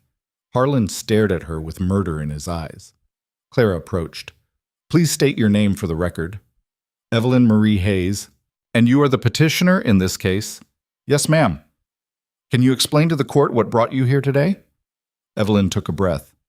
"My father died 6 years ago and left the ranch to me in his will. His brother Harland Hayes was named executor until I turned 25. For 6 years he's been stealing from the estate. I'm here to prove it and get my inheritance back." Clara nodded. "Let's start with your father's will. What did it specify?" "That the ranch and all assets would be held in trust until my 25th birthday. Harland was supposed to manage things responsibly and provide for my care until then." "And has he provided for your care?" Evelyn almost laughed. "No, he's beaten me, starved me, and treated me like property. He's also stolen thousands of dollars and run the ranch into the ground." Harland's lawyer jumped up. "Objection! The witness is making unsubstantiated claims. "I'll allow it," Judge Morrison said. "This is preliminary testimony. You'll have your chance to cross-examine, Mr. Fletcher." Clara continued. "You mentioned beatings. Can you describe that for the court?" "He's hit me more times than I can count, usually when he's drunk. Sometimes just because he feels like it." Evelyn touched her still swollen face. "This is from 4 days ago. He choked me and then punched me when I told him about the court summons. Are there any witnesses to this abuse?" "Caleb Mercer. He's here today. We'll hear from him shortly. Now, regarding the financial theft, how did you discover it?" "Mr. Mercer found Harland's private ledgers hidden in his office. They show 6 years of stolen money, fraudulent transactions, and gambling debts he paid with estate funds." Clara walked to the evidence table and picked up the ledgers. "These ledgers?" "Yes, ma'am. Your Honor, I'd like to enter these into evidence as Exhibits A through D." Judge Morrison nodded. "So noted." For the next hour, Clara walked Evelyn through the evidence. Every entry in the ledgers, every instance of abuse, every lie Harland had told. Evelyn's voice shook at first, then grew stronger. She'd spent 6 years silent. No more. When Clara finished, Harland's lawyer stood for cross-examination. He was smiling, confident. "Miss Hayes, you claim my client has stolen from you, but isn't it true that you have no actual proof of this beyond ledgers that could have been fabricated?" "They're in his handwriting." "So you say, but you're not a handwriting expert, are you?" "No, but... And isn't it true that you've been romantically involved with Mr. Mercer, the man who allegedly found these ledgers?" Evelyn's face burned. "We're not romantically involved." "Really?" "You rode to Cheyenne together, stayed in a line shack together overnight, and now you're here together accusing your uncle of crimes. That's quite a coincidence." "It's not... We're not..." "Objection," Clara said sharply. "The witness's personal relationships are irrelevant to whether the respondent committed fraud." "Sustained," Judge Morrison said. Move on, Mr. Fletcher. The lawyer changed tactics. Miss Hayes, you claim my client abused you, yet you stayed on the ranch for 6 years. If things were truly so terrible, why didn't you leave? I had nowhere to go. No money, no family. Surely someone would have helped. A neighbor, perhaps, the sheriff. Nobody helps women like me. You know that. I know that it's convenient to make accusations now that you're safely away from the ranch. But without witnesses or medical records, all we have is your word against his. Then call Caleb Mercer to the stand. He witnessed it. We will. But surely you understand how suspicious this looks. A young woman and a drifter team up to accuse a respected rancher of fraud, using ledgers that mysteriously appeared. It reads like a scheme to steal the ranch, doesn't it? That's not what happened, isn't it? Because from where I'm standing, you look like a liar, and he looks like a con man. Objection! Claire was on her feet. Counselor is badgering the witness. Sustained. Mr. Fletcher, ask questions or sit down. But the damage was done. Evelyn could see it in the judge's face, doubt creeping in. She'd been so focused on proving Harlan's guilt, she hadn't considered how it might look to outsiders. A girl and a stranger accusing a man of crimes based on stolen documents. It looked like exactly what Harlan's lawyer said. A scheme.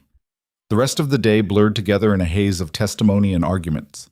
Caleb took the stand and confirmed everything. The abuse, the ledgers, the escape. The auditor presented his findings, showing that the numbers were real and provable. But Harlan's lawyer kept hammering the same point. It was all too convenient, too suspicious. By the time court adjourned for the day, Evelyn felt defeated. We're not done yet, Clara said as they left the courthouse. Tomorrow I'll bring character witnesses, people who've seen how Harlan treats others. We'll rebuild your credibility. But that night, lying in bed at the boarding house, Evelyn couldn't shake the feeling that they were losing.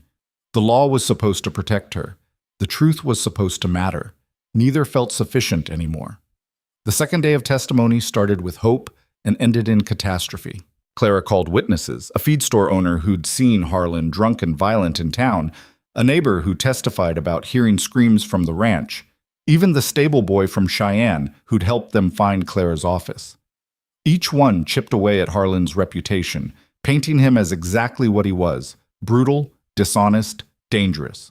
But Harlan's lawyer brought his own witnesses, ranchers who swore Harlan was a pillar of the community, a banker who said the estate accounts looked normal to him, a doctor who claimed Evelyn's injuries could have come from anything, a fall, a riding accident, her own clumsiness. Young women are often dramatic about minor mishaps, the doctor said from the stand, especially when there's money at stake. Evelyn watched from the gallery, hands clenched so tight her nails drew blood. Caleb sat beside her, equally rigid. Clara objected to nearly everything, but Judge Morrison allowed most of it. By midday, the courtroom felt less like justice and more like theater. Then Clara called her final witness, the independent auditor. Thomas Brennan was a thin, precise man with wire-rimmed spectacles and the demeanor of someone who trusted numbers more than people. He took the stand carrying a leather portfolio stuffed with documents. Mr. Brennan, Clara began, you've reviewed the ledgers submitted as evidence in this case. What did you find? Brennan opened his portfolio. I found systematic fraud spanning 6 years. Mr. Hayes withdrew funds marked as estate expenses that have no corresponding receipts or documentation. He attributed debts to the ranch that appear nowhere in legitimate banking records. He claimed cattle sales at prices significantly below market value while pocketing the difference. Can you quantify the total theft? $31,472? Give or take a few cents. A murmur ran through the courtroom. Even Judge Morrison looked surprised. Harlan's face went carefully blank. Clara pressed forward. In your professional opinion, is there any legitimate explanation for these discrepancies? None whatsoever. This is textbook embezzlement. Thank you. No further questions. Harlan's lawyer stood for cross-examination. Mr. Brennan, you're being paid for your testimony today, correct? I'm being paid for my time and expertise, yes. By the petitioner's lawyer. That's standard practice in. So you have a financial incentive to find wrongdoing, don't you? The more dramatic your conclusions, the more valuable your services appear. Brennan's jaw tightened. I report what the numbers show. Nothing more. But these numbers come from ledgers that were stolen, removed from Mr. Hayes's private office without his knowledge or consent. How can you verify they haven't been altered? The handwriting is consistent throughout. The ink aging matches. There's no evidence of tampering. No evidence you can detect, you mean, but you weren't there when they were written. You can't swear these ledgers are authentic. I can swear the accounting is fraudulent, based on documents of questionable origin provided by a woman who stands to inherit a fortune if this court rules in her favor. The lawyer smiled. Sounds like you're choosing to see what you're paid to see. Objection, Clara said. That's not a question, it's an insult. Sustained. Move on, Mr. Fletcher. But again, the doubt had been planted. Evelyn could see it spreading through the courtroom like rot. The judge's expression had shifted from surprise to skepticism. The spectators whispered to each other. Even the bailiff looked uncertain. When court adjourned for the day, Clara gathered her papers with tight, angry movements. He's good, she admitted. Better than I expected. He's not trying to prove Harlan's innocent. He's just making you look guilty of conspiracy. So what do we do? Evelyn asked. We wait for the judge's ruling. I've presented the evidence. It's out of our hands now. That night, Evelyn couldn't sleep. She stood at the boarding house window, watching snow fall on the empty streets, and tried to imagine what came next. If they won, she'd have the ranch back but no idea how to run it. If they lost, Harlan would retain control, and she'd have nothing, no home, no money, no future except whatever scraps she could build from ashes. Behind her, the door opened quietly. Caleb stepped in, still fully dressed. Can't sleep either? He asked. Keep thinking about tomorrow, about what happens if we lose. We won't lose. The evidence is solid. Evidence doesn't matter if the judge doesn't believe it. She turned to face him. Harlan's lawyer is right about one thing. It does look suspicious. Girl and a drifter team up against her uncle. Convenient ledgers appear at the perfect time. No witnesses except each other. The auditor verified. The auditor works for lawyers. His word is only as good as his reputation, and Harlan's lawyer just dragged that through mud. Evelyn wrapped her arms around herself. I'm starting to think this was a mistake. Maybe I should have just waited out the 5 years. At least then I'd know what I was getting. Caleb crossed the room and stood in front of her. You really believe that? I don't know what I believe anymore. You believe you deserve better than what Harlan gave you. You believe you're worth fighting for. That's why you're here. He paused. And for what it's worth, I believe it too. Why? You barely know me. I know enough. I know you survived 6 years of hell and came out still wanting to live. That takes strength most people don't have. Or maybe it just takes being too scared to die. It's both, and there's no shame in that. They stood close enough that Evelyn could see the gray in his eyes, the scar through his eyebrow, the tired lines around his mouth. This man who'd walked into her life by accident and stayed by choice. She didn't know what to call what existed between them. Gratitude, dependence, something deeper she was afraid to name. What happens if we win? She asked quietly. You get the ranch. Start over. Build something better. And you? I already told you. I'll stay if you want me to. As what? A ranch hand? A partner? Something else? Caleb's expression shifted, became more guarded. What do you want me to be? Evelyn realized she was asking him to define something she couldn't define herself. They'd been through too much together to be strangers, but they'd known each other too briefly to be anything more than allies bound by circumstance. Whatever this was, it didn't fit easy categories.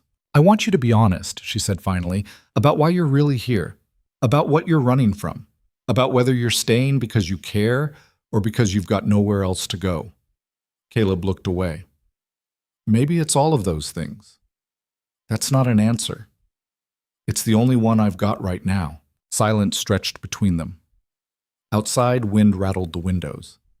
Somewhere down the street, a dog barked. Normal sounds in a normal town where normal people slept peacefully, unaware that in this boarding house, 2 people were trying to figure out if survival was enough or if they should reach for something more. Get some sleep, Caleb said eventually. Tomorrow's going to be hard no matter what happens. He left, closing the door quietly behind him.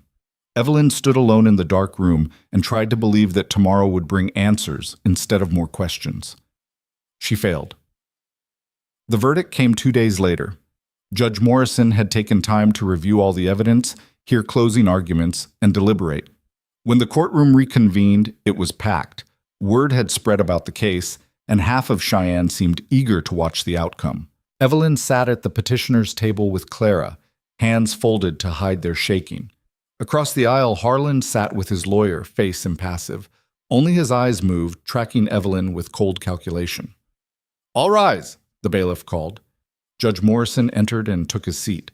He looked older than he had 2 days ago, like the case had aged him. "This has been one of the more complex estate cases I've presided over," he began. "The evidence presented by both sides raises serious questions about trust, responsibility, and the nature of family obligation." Evelyn's heart hammered. "Just say it. Just tell us." The petitioner has provided ledgers allegedly showing systematic theft by the respondent. The respondent claims these ledgers are fabricated or taken out of context. Both positions have merit and both have weaknesses. Clara's hand found Evelyn's under the table, squeezed once. "However," the judge continued, "the independent audit conducted by Mr. Brennan provides objective verification that the accounting in question is, at minimum, highly irregular. Combined with testimony about the petitioner's living conditions and the respondent's behavior, I find sufficient cause for concern." Harlan's lawyer started to rise. Morrison held up a hand. "Therefore, I am ruling in favor of the petitioner. Harlan Hayes is hereby removed as executor of the Hayes estate, effective immediately. All estate assets, including the ranch property, are to be transferred to Evelyn Hayes' direct control. Furthermore, Mr. Hayes is ordered to repay all misappropriated funds, totaling $31,472 within 90 days. Failure to do so will result in criminal charges for fraud and embezzlement." The courtroom erupted. Evelyn couldn't breathe, couldn't think. Won. They'd won. She'd actually won. Beside her, Clara was smiling. Behind her, she heard Caleb exhale sharply. Across the aisle, Harlan sat frozen, face turning purple. Then he exploded. "This is a goddamn travesty!" He lunged to his feet, slamming his cane on the table. "That ranch is mine. I built it up from nothing while she sat around playing victim. You can't just..." "Mr. Hayes," Morrison said coldly, "you will sit down and be silent, or I will hold you in contempt." "Contempt? You want to talk about contempt? This whole court is a joke. That girl and her con-man lover cooked up this scheme to steal from me, and you're rewarding them for it." "Bailiff, remove Mr. Hayes from the courtroom." 2 bailiffs moved toward Harlan. He shook them off, still shouting, "You haven't heard the last of this. None of you. I'll appeal. I'll fight this until I'm dead. You can't take what's mine." They grabbed him by both arms and dragged him toward the door. He fought the whole way, screaming threats and curses. The doors slammed shut behind him. His voice echoed down the hallway, then faded. The courtroom sat in stunned silence. Judge Morrison cleared his throat. "Court is adjourned. Miss Hayes, my clerk will have the paperwork ready for you to sign this afternoon. Congratulations on your victory." He stood and left. The spectators began filing out, murmuring to each other. Clara was gathering papers and talking rapidly about next steps and legal procedures, but Evelyn couldn't focus on the words. She sat frozen, trying to process what had just happened. Free. She was free. Caleb appeared beside her. "You all right?" "I don't know. Am I supposed to feel different? Because I just feel numb." "Numb is normal. Give it time." Clara finished packing her portfolio. "You two should get out of here. Go celebrate. I'll handle the paperwork and bring it to you later." They left through the side door to avoid the crowd. Outside, cold air hit Evelyn's face like a slap. The street was busy with afternoon traffic. Wagons, horses, people going about their ordinary lives. She'd just won her freedom, and the world hadn't even noticed. "What do we do now?" she asked. "Whatever you want," Caleb said. "That's kind of the point of freedom." What did she want? The question was so big, so overwhelming, she couldn't begin to answer it. 6 years of wanting nothing but survival, and now suddenly she could want more. Could want anything. The possibilities stretched out like the prairie, endless and terrifying. "I want to go back," she said, "to the ranch. I want to see it knowing it's really mine." "Then that's what we'll do." They collected their things from the boarding house and headed for the livery. The stable boy from before greeted them with a huge grin. "Heard you won your case. Whole town's talking about it. The lady who stood up to her bastard uncle and got her ranch back. News travels fast, Evelyn said. Always does when it's good news. Your horses are ready to go. On the house today, consider it a celebration. They rode out of Cheyenne at midday, heading west toward the ranch. The sky was clear, the air cold, but still. Behind them, the city faded. Ahead, open country stretched to the horizon. Evelyn rode in silence, turning over the judge's words in her mind. The ranch was hers. Harlan was gone. She'd won. But winning didn't feel like she'd imagined. It felt fragile, incomplete, like a door had opened, but she didn't know what waited on the other side. They were 15 miles out when Caleb spotted the smoke. It rose from the west, a thick black column against the pale sky. Too much smoke for a chimney, too dark for a grass fire. Evelyn's stomach dropped. That's coming from the ranch, she said. Caleb was already spurring his horse forward. Ride hard, now. They pushed the horses to their limits, racing across frozen ground. The smoke grew thicker as they approached. By the time they crested the last hill, Evelyn could see flames. The barn was fully engulfed, fire roaring through the old dry timber. The corrals were smashed, fence rails scattered like kindling. The house still stood, but smoke poured from the windows. And in the yard, mounted on his horse with a torch in his hand, sat Harlan. He saw them coming and smiled. Evelyn pulled Belle to a stop 50 yards away. Caleb drew his revolver but didn't aim it yet. Between them and Harlan, the ranch burned. You're too late, Harlan called out. His voice was strange, too calm, almost cheerful.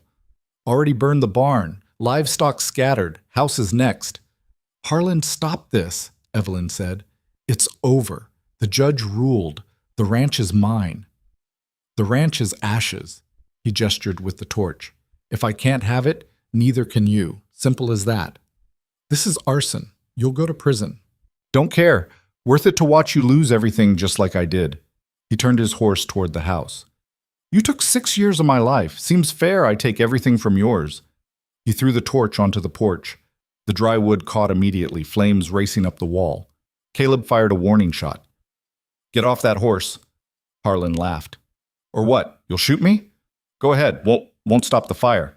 He was right. The house was burning fast, flames spreading from room to room.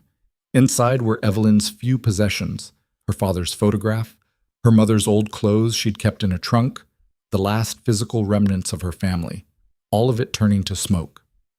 We need water, she said, already moving. The well, there's no saving it, Caleb said. It's too far gone. I'm not letting him destroy everything. She dismounted and ran for the well.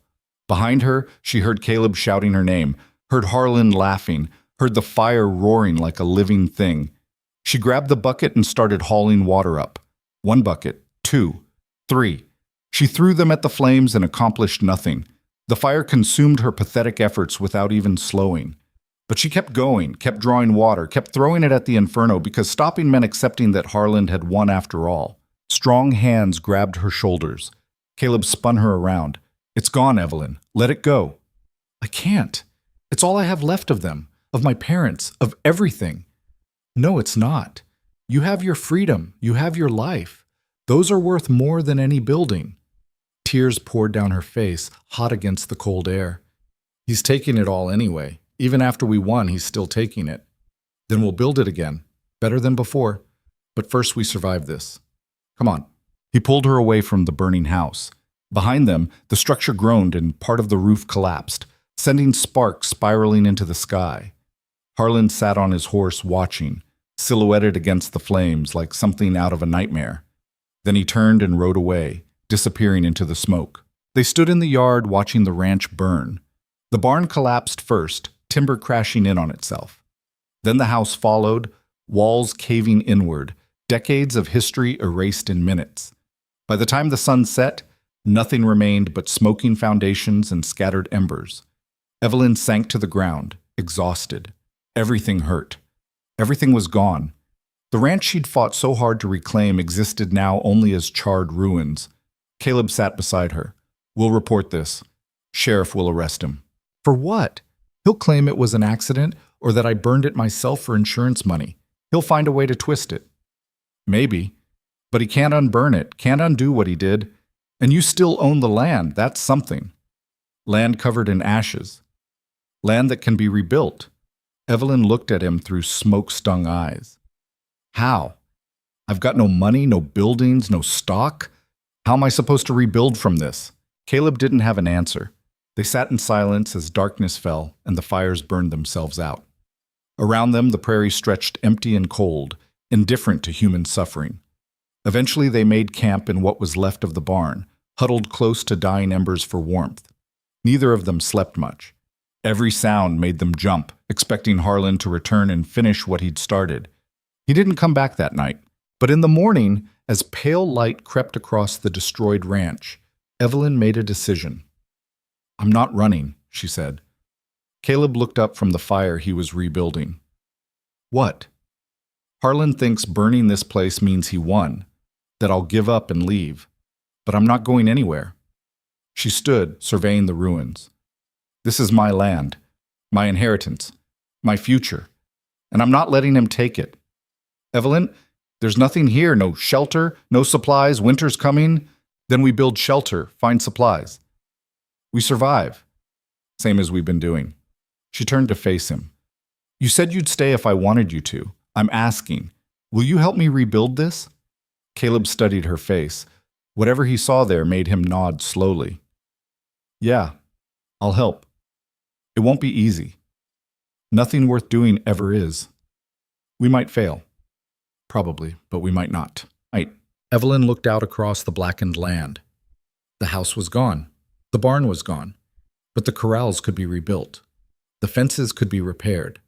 The land itself was still here, still good, still hers. For the first time since the fire, she felt something other than despair. Not hope exactly. Something harder. Something angrier. Determination. Harlan had tried to break her for 6 years and failed. He'd tried to steal from her and been caught. He tried to burn her out and she was still standing. She was done being afraid, done running, done surviving. It was time to fight back. Over the next week, they worked like machines. Caleb rode to town and bought lumber, nails, canvas, and supplies using the last of Evelyn's saved money. While he was gone, she cleared debris from the barn site, salvaging anything that could be reused. When he returned, they built a rough shelter, 4 walls, a canvas roof, just enough to keep out the worst of the weather. It wasn't much, but it was theirs. Word spread about this fire. The neighbor who'd testified at the trial rode over with a wagon full of food and blankets. Heard what happened. Figured you could use some help. More people came. The feed store owner, the stable boy from Cheyenne. Even some ranchers who'd sat on the fence during the trial showed up with spare lumber and tools. Not everyone. Not most. But enough. "Why are you helping?" Evelyn asked one of the ranchers, an older man named Dutch who ran cattle 30 miles north. "Because Harlan's a bastard who had this coming, and because watching you stand up to him gave some of us the spine to remember what decent folks are supposed to do." He spat tobacco juice. "Besides, frontier's hard enough without tearing each other down. You're willing to rebuild, least we can do is give you the materials." With help, the work went faster. They rebuilt the barn first, smaller than before, but solid. Then started on a new house, framing out rooms that would actually be livable. Evelyn worked until her hands bled and her back screamed, and every night she fell asleep satisfied. But Harlan remained free. The sheriff came out to investigate the fire and listened to Evelyn's account. He took notes, nodded sympathetically, and did nothing. When Clara pushed for arrest warrants, he claimed there wasn't enough evidence. Harlan said he'd been in town the day of the fire. 3 people backed up his alibi. All lies, but lies the sheriff accepted. "He's protected," Clara said bitterly. "Too many connections, too much history. The law doesn't want to touch him." "Then what do we do?" Evelyn asked. "We keep building, keep moving forward, and we wait for him to make a mistake." The mistake came 3 weeks later. Harlan rode onto the property at dusk, drunk and armed. He'd brought 2 men with him, rough types who looked like they'd been hired for violence. They rode right up to the half-built house where Evelyn and Caleb were working. "Still here," Harlan said, his voice slurred. "Thought burning you out would be enough. Guess I need to be more direct." Evelyn stood slowly, hammer still in her hand. "You're trespassing. This is my property now. The court said so." "Court said a lot of things. Doesn't make them true." He swayed in the saddle. I built this ranch, spent 6 years keeping it running, and you think you can just take it because some judge signed a paper? That's exactly what I think. Now get off my lands. Harlan's hired men spread out, flanking them. One had a shotgun. The other carried a rifle. Caleb moved closer to Evelyn, hand near his revolver. "Walk away, Harlan," Caleb said. "You're drunk and you're angry, but you're not stupid. You do this, you'll hang. Maybe. Or maybe I'll finally get some justice." Harlan's hand dropped to his gun. "You took everything from me, my ranch, my reputation, my future. Only fair I returned the favor." Time slowed. Evelyn saw Harlan's hand moving toward his weapon, saw Caleb reaching for his own gun, saw the hired men raising their rifles. She threw the hammer. It wasn't a good throw, wasn't even aimed, but it hit Harlan's horse in the shoulder and the animal reared, screaming. Harlan fell backward, tumbling off the saddle. His gun went flying. Caleb drew and fired in one smooth motion. The bullet hit the dirt between the two hired men and their horses. Drop the weapons or the next one goes through flesh. The men hesitated. Then slowly, they lowered their guns. "Smart choice," Caleb said. "Now ride out. This doesn't concern you. You're paid to back up a drunk bully. Not worth dying for. Go." The men looked at each other, then at Harlan, struggling to his feet, then back at Caleb's steady gun. They rode out without another word. Harlan stood alone in the dirt, breathing hard. Blood seeped from a cut on his forehead where he'd hit the ground. He looked older now, smaller, pathetic in a way that almost made Evelyn feel sorry for him. "Almost. It's over," she said quietly. "You lost. The ranch is mine. You can't change that no matter how much you burn or threaten or destroy. So either accept it and move on, or keep fighting and end up in prison or dead. Your choice." Harlan's face twisted with rage and something else. Grief, maybe. Or just the terrible realization that he'd wasted 6 years terrorizing someone for nothing. "This isn't over," he said, but the words had no strength behind them. "Yes, it is." He stared at her for a long moment. Then he turned and walked away, limping, leaving his horse behind. They watched him disappear into the darkness, a broken man stumbling toward a future he couldn't control. Evelyn realized she was shaking. Caleb holstered his gun and put a hand on her shoulder. "You all right?" "I think so. Is he really gone?" "For now. Maybe for good if he's got any sense left. And if he doesn't, then we'll deal with it, same as always." They stood together in the growing dark, surrounded by the half-built house and the land that had cost so much to reclaim. Somewhere in the distance, a coyote howled. The wind picked up, carrying the smell of fresh-cut timber. "Thank you," Evelyn said, "for everything, for staying, for fighting, for not giving up on me when I wanted to give up on myself." "Don't thank me yet. We've still got a ranch to build." "Then I guess we better get back to work." They returned to the house and kept building, hammering nails by lantern light, refusing to stop just because darkness had fallen. The work continued.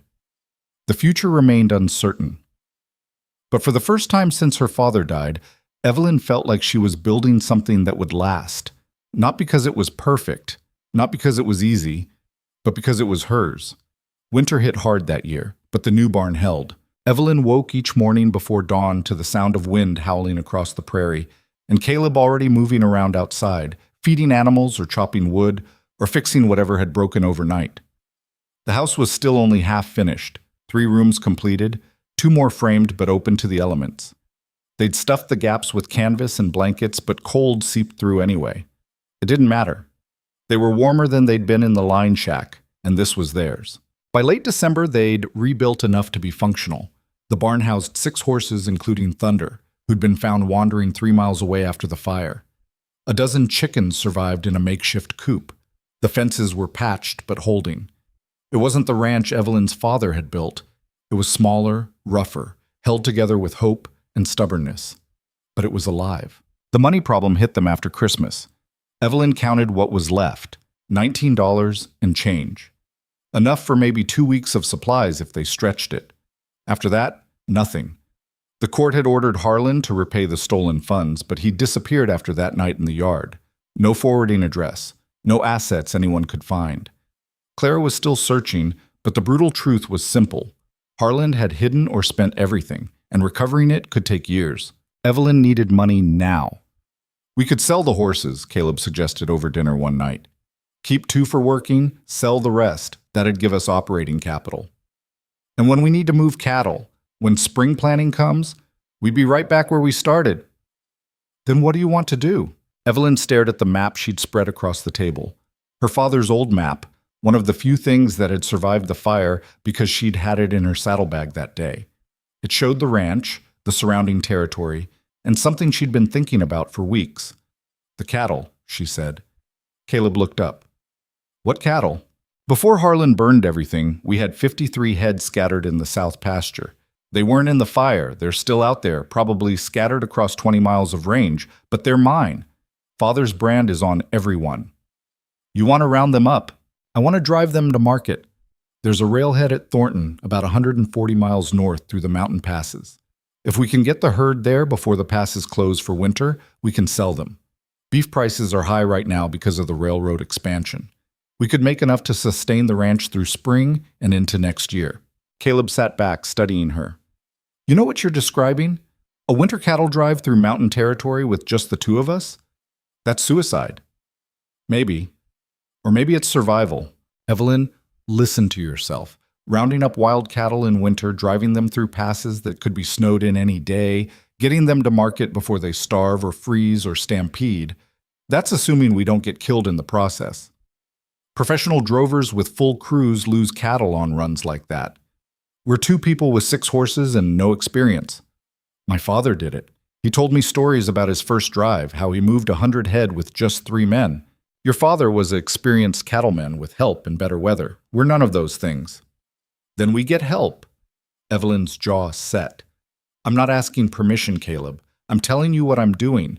You can come with me or you can stay here and keep working on the house. Your choice. Caleb was quiet for a long time. Outside, wind rattled the canvas covering the unfinished walls. The lamp flickered. Finally, he nodded. All right, but if we're doing this, we do it smart. We'll need at least 2 more riders, people who know cattle and can handle rough country. Where do we find people like that? I might know someone. The next day, they rode to a settlement 20 miles east where Caleb claimed there was a man who owed him a favor. The settlement consisted of 6 buildings clustered around a trading post. Caleb led them to a small house on the edge where smoke curled from the chimney. He knocked. The door opened to reveal a Chinese man in his 40s, lean and weathered with intelligent eyes that assessed them both instantly. Mercer, the man said. No surprise in his voice, just acknowledgement. Thomas, been a while. 3 years, you said you were leaving the territory. Changed my mind. So I see. Thomas's eyes shifted to Evelyn. This the reason? This is Evelyn Hayes. She needs help with a cattle drive. Thought you might be interested. Thomas laughed, short and bitter. A cattle drive? In December, through the Thornton Pass. Have you lost your mind? Probably, but the pay's good if we make it. And if we don't make it, we're dead. That's a hell of a gamble. When has that ever stopped you? Thomas studied them both. Then he stepped back from the door. Come in. If I'm going to tell you no, might as well do it over hot tea. Inside, the house was small but meticulously kept. Thomas put water on to boil and gestured them toward a low table. As they sat, Evelyn noticed a photograph on the wall, a younger Thomas standing with what looked like family, all of them dressed in clothes suggesting wealth and status. Thomas saw her looking. My father's import business, San Francisco, before they decided Americans didn't want Chinese success. What happened? Evelyn asked. What always happens? Laws changed, businesses seized. We came out here thinking frontier meant opportunity. Found out it just meant different prejudices. He poured tea with precise movements. I'm a good cattleman. Better than most of the white drovers around here. But nobody will hire me for drives. Too risky, they say. Might offend the buyers. I'm not most people, Evelyn said. No, you're desperate. There's a difference. But he was smiling slightly. Tell me about this drive. Evelyn laid out the plan. Thomas listened, sipping tea, occasionally asking questions. When she finished, he sat back. You'll need at least 4 riders total. 2 isn't enough, even with good horses. You'll also need someone who knows the mountain passes. They're tricky in winter, and one wrong turn gets you trapped or dead. Do you know the passes? Caleb asked. No, but I know someone who does. Thomas stood and grabbed his coat. Come on. If we're doing this fool thing, we're doing it properly. They followed him through the settlement to another building, a boarding house where Thomas knocked on a specific door. It opened to reveal a native man, younger than Thomas, with long dark hair and the kind of stillness that came from years of watching and waiting. Samuel, Thomas said, these people want to run cattle through Thornton Pass before winter closes it. I told them they're insane. Now I'm here asking if you want to be insane with us. Samuel Black Elk looked them over. Pay? Equal shares of whatever we make at Railhead, Evelyn said. Could be a lot. Could be nothing. What makes you think I'd risk my life for could be nothing? Same thing that makes any of us do it. Nothing better to do and nowhere else to be. Samuel almost smiled. When do we leave? Soon as we round up the herd, 3 days, maybe 4. I'll need to get supplies, and we'll want one more rider if we can find them. 4 is minimum, 5 is better. They found the 5th rider the next day, a kid named Miguel Santos, maybe 19, working as a stable hand at the trading post. He heard them talking about the drive and practically begged to come. I can ride, he insisted. Been working with horses since I was 8. I'm strong, I don't complain, I learn fast. You ever work cattle? Caleb asked. No, sir, but I can learn, and you need riders. I heard you say so. Evelyn studied the kid. He had that desperate hunger she recognized, the need to prove himself, to be part of something, to matter. She'd felt it herself not that long ago. You understand what we're doing? This isn't a pleasure ride. It's dangerous. We might lose cattle, might lose the whole herd. You could get hurt or killed. I understand. And you still want to come? Yes, ma'am, more than anything. She looked at Caleb. He shrugged. We need the help. All right, Evelyn said to Miguel. You're hired, equal share, same as everyone else. But you follow orders and you pull your weight. Deal? Deal. The kid's face lit up like sunrise. They spent the next 3 days gathering supplies and rounding up cattle. The herd was scattered worse than Evelyn expected. Small groups of 5 or 6 head spread across miles of winter range. They worked dawn to dusk, riding wide circles, using everything they knew and improvising the rest. By the 4th day, they'd collected 48 head. 5 were missing, probably dead or driven too far to find. It would have to be enough. The morning they left, Evelyn stood in front of the half-finished house and looked back at what they'd built. It wasn't much, but it was hers. And if this drive worked, it would still be hers when she got back. If the drive failed, none of it mattered anyway. Ready? Caleb asked. No, but we're going anyway. They drove the herd north, 5 riders pushing 48 head of half-wild cattle toward mountain passes that might already be closed. Thomas and Samuel rode point, reading the land and calling out directions. Miguel worked the flanks, learning on the job, making mistakes, but improving. Caleb and Evelyn brought up the rear, keeping strays from breaking off. The first 3 days were brutal but manageable. Then they hit the foothills and everything got harder. The cattle balked at climbing. The temperature dropped 20 degrees. Snow started falling, light at first, then heavier. On the 5th night, they made camp in a narrow valley with rock walls on both sides. The cattle were restless, sensing the storm coming. The horses were exhausted, and Evelyn's hands were so cold she couldn't feel her fingers. We're not going to make it, Miguel said quietly, staring at the snow. Yes, we are, Evelyn said. How can you be sure? Because quitting means losing everything, and I'm done losing. The storm hit that night. Wind screamed through the valley like something alive and furious. Snow fell so thick they couldn't see 10 feet. The cattle panicked and tried to scatter. It took all 5 riders working in rotating shifts through the darkness to keep the herd contained. By dawn, they'd lost 6 head to the storm. The rest were exhausted and half frozen. But they were still moving. Samuel rode back from scouting ahead. Pass is still open, barely. But if we push hard, we can make it through before the next storm. How long do we have? Evelyn asked. Day and a half? Maybe less. They didn't stop. Pushed the herd through snowdrifts that came up to the horses' bellies. Miguel's horse went lame and they had to redistribute weight, moving supplies, riding double where possible. Thomas got frostbite on 3 fingers. Caleb's old shoulder injury started acting up from the cold, but he gritted through it without complaint. They lost 8 more cattle in the pass, 3 to exhaustion, 5 to a panicked run where they tumbled off a cliff edge into darkness. Evelyn heard them screaming, and there was nothing she could do except keep the rest of the herd moving forward. On the other side of the pass, the terrain flattened and the weather improved slightly. They counted what remained, 34 head, less than they'd started with, but more than she'd feared. "We're going to make it," Thomas said, and he sounded surprised. They did. 6 days after entering the mountains, they drove the herd into Thornton just as another storm was building on the horizon. The town sat at the junction of 2 rail lines packed with stockyards and buyers and the smell of money changing hands.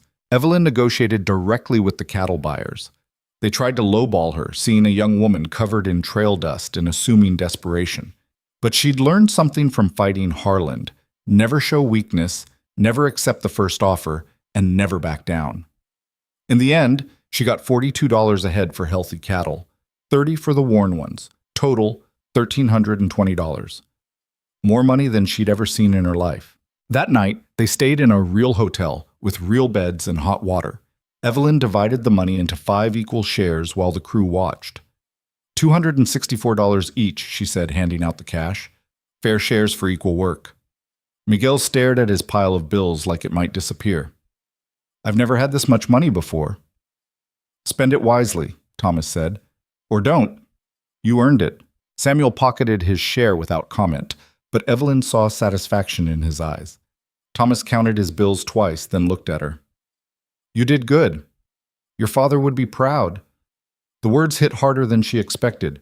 She excused herself and went to her room where she could cry in private. They returned to the ranch 2 weeks later, riding into the yard to find the house exactly as they'd left it, half-finished, cold, empty. But it felt different now. It felt possible.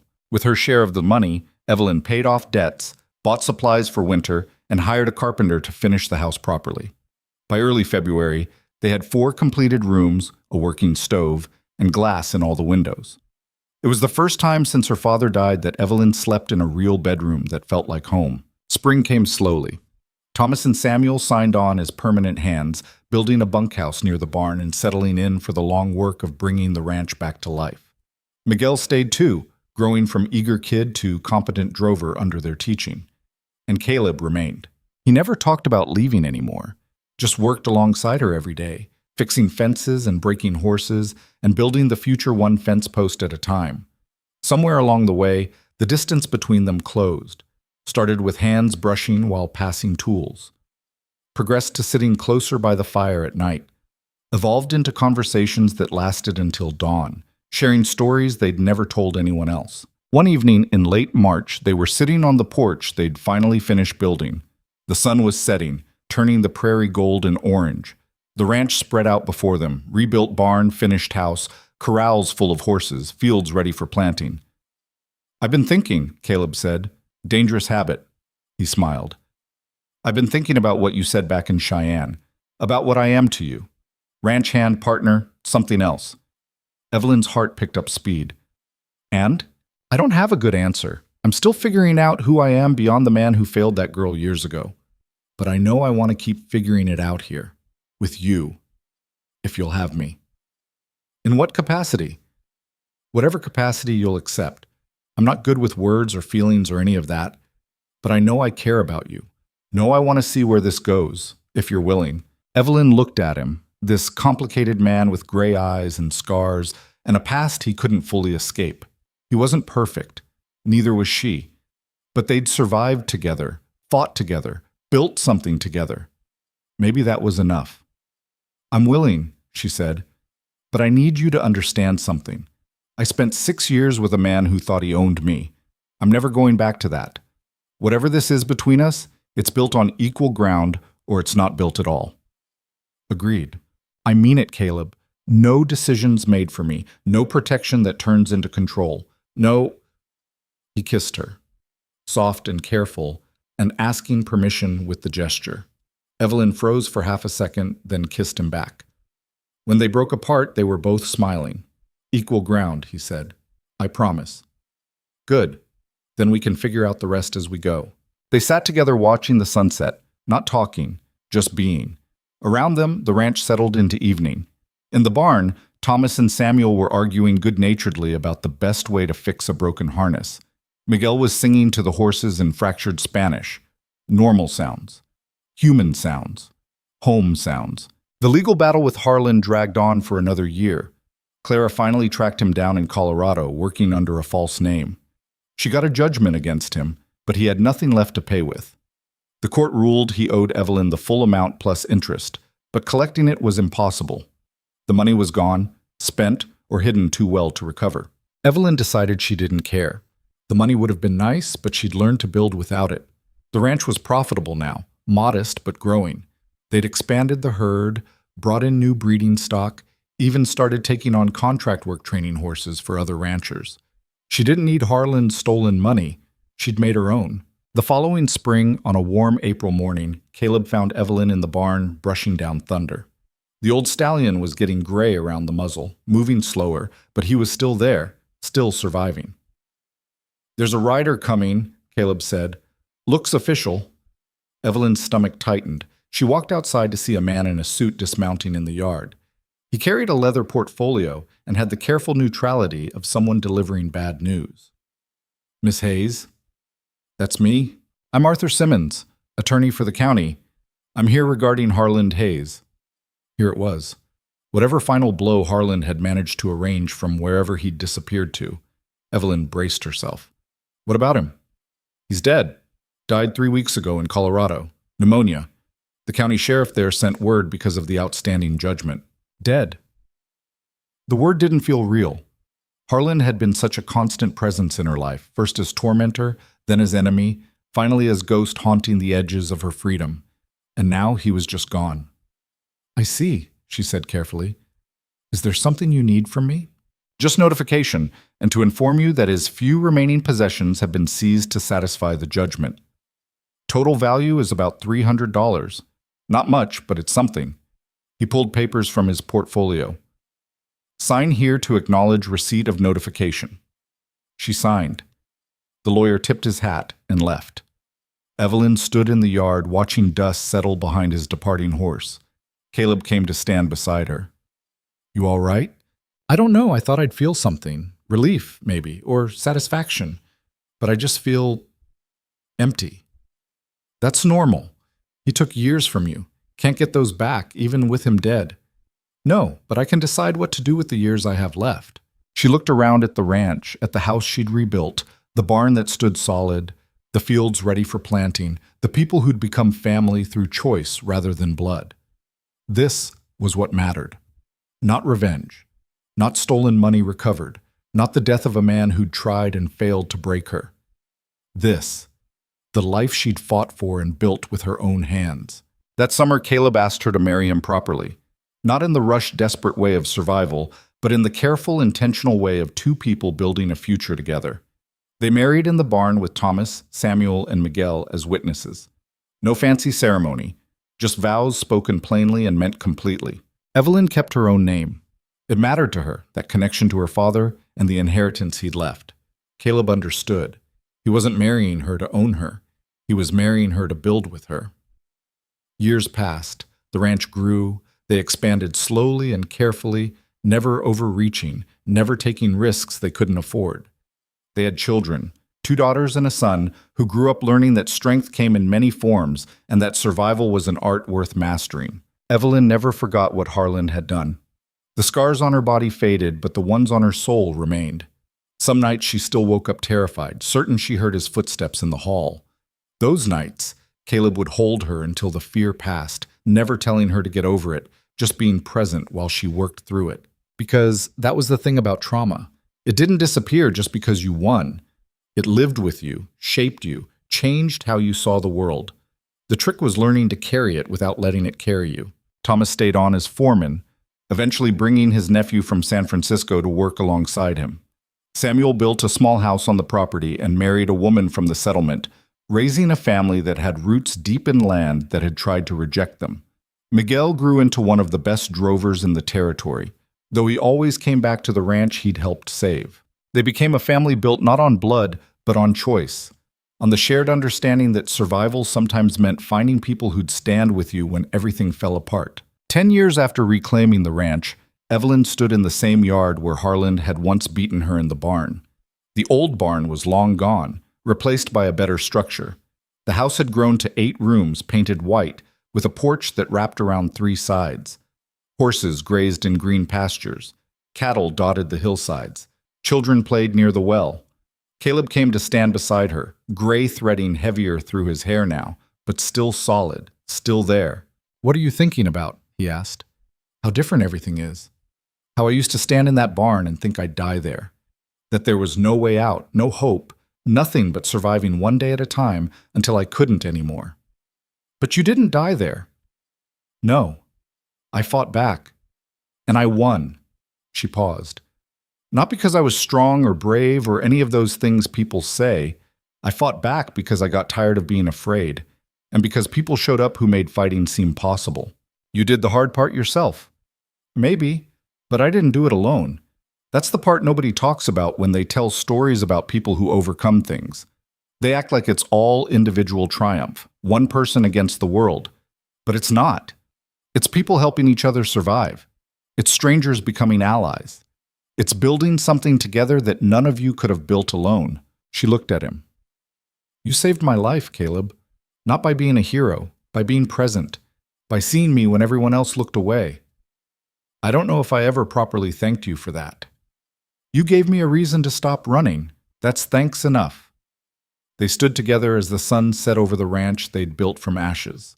Around them, life continued, children laughing, horses nickering, the ordinary sounds of an ordinary evening. Nothing grand, nothing perfect. Just real.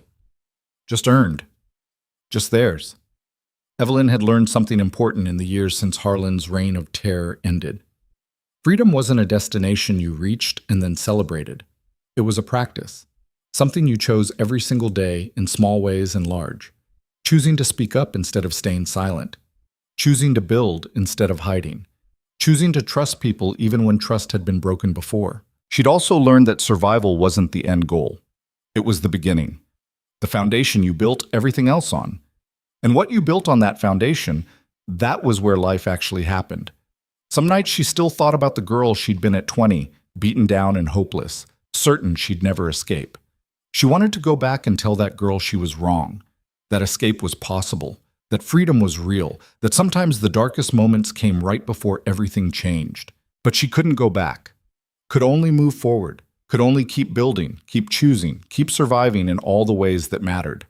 Years later, when people in the territory talked about the Hayes Ranch, they told different versions of the story. Some focused on the dramatic parts, the trial, the fire, the winter drive through impossible conditions. Others talked about the woman who'd built a successful operation from nothing but determination and ashes.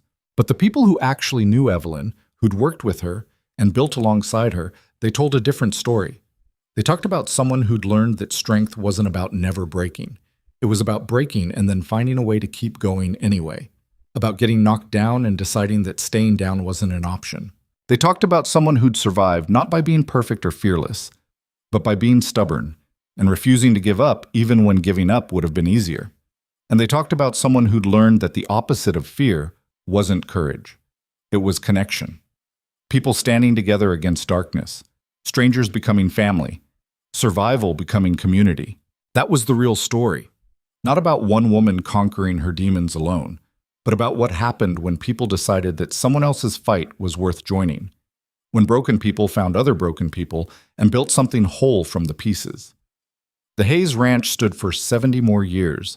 Eventually it passed to Evelyn's daughters, then to their children, then to generations who'd never met the woman who'd reclaimed it from ashes.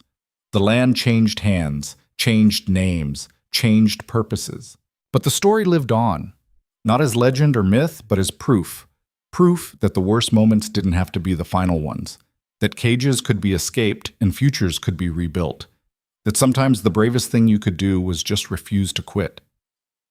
Evelyn Hayes died at 73, surrounded by family, in the house she'd built with her own hands. Her last words, spoken to her granddaughter, were simple. Don't let anyone make you smaller than you are. And when you fall, because you will fall, get back up meaner than before. She closed her eyes on a life that had been hard and unfair and brutal in places, but also full, also fought for, also hers. And in the end, that was all anyone could really ask for. Not perfection, not ease, just the freedom to build your own life on your own terms, surrounded by people who chose to stand with you. The barn she died in wasn't the one where Harland had beaten her. That structure was long gone, burned and rebuilt and replaced.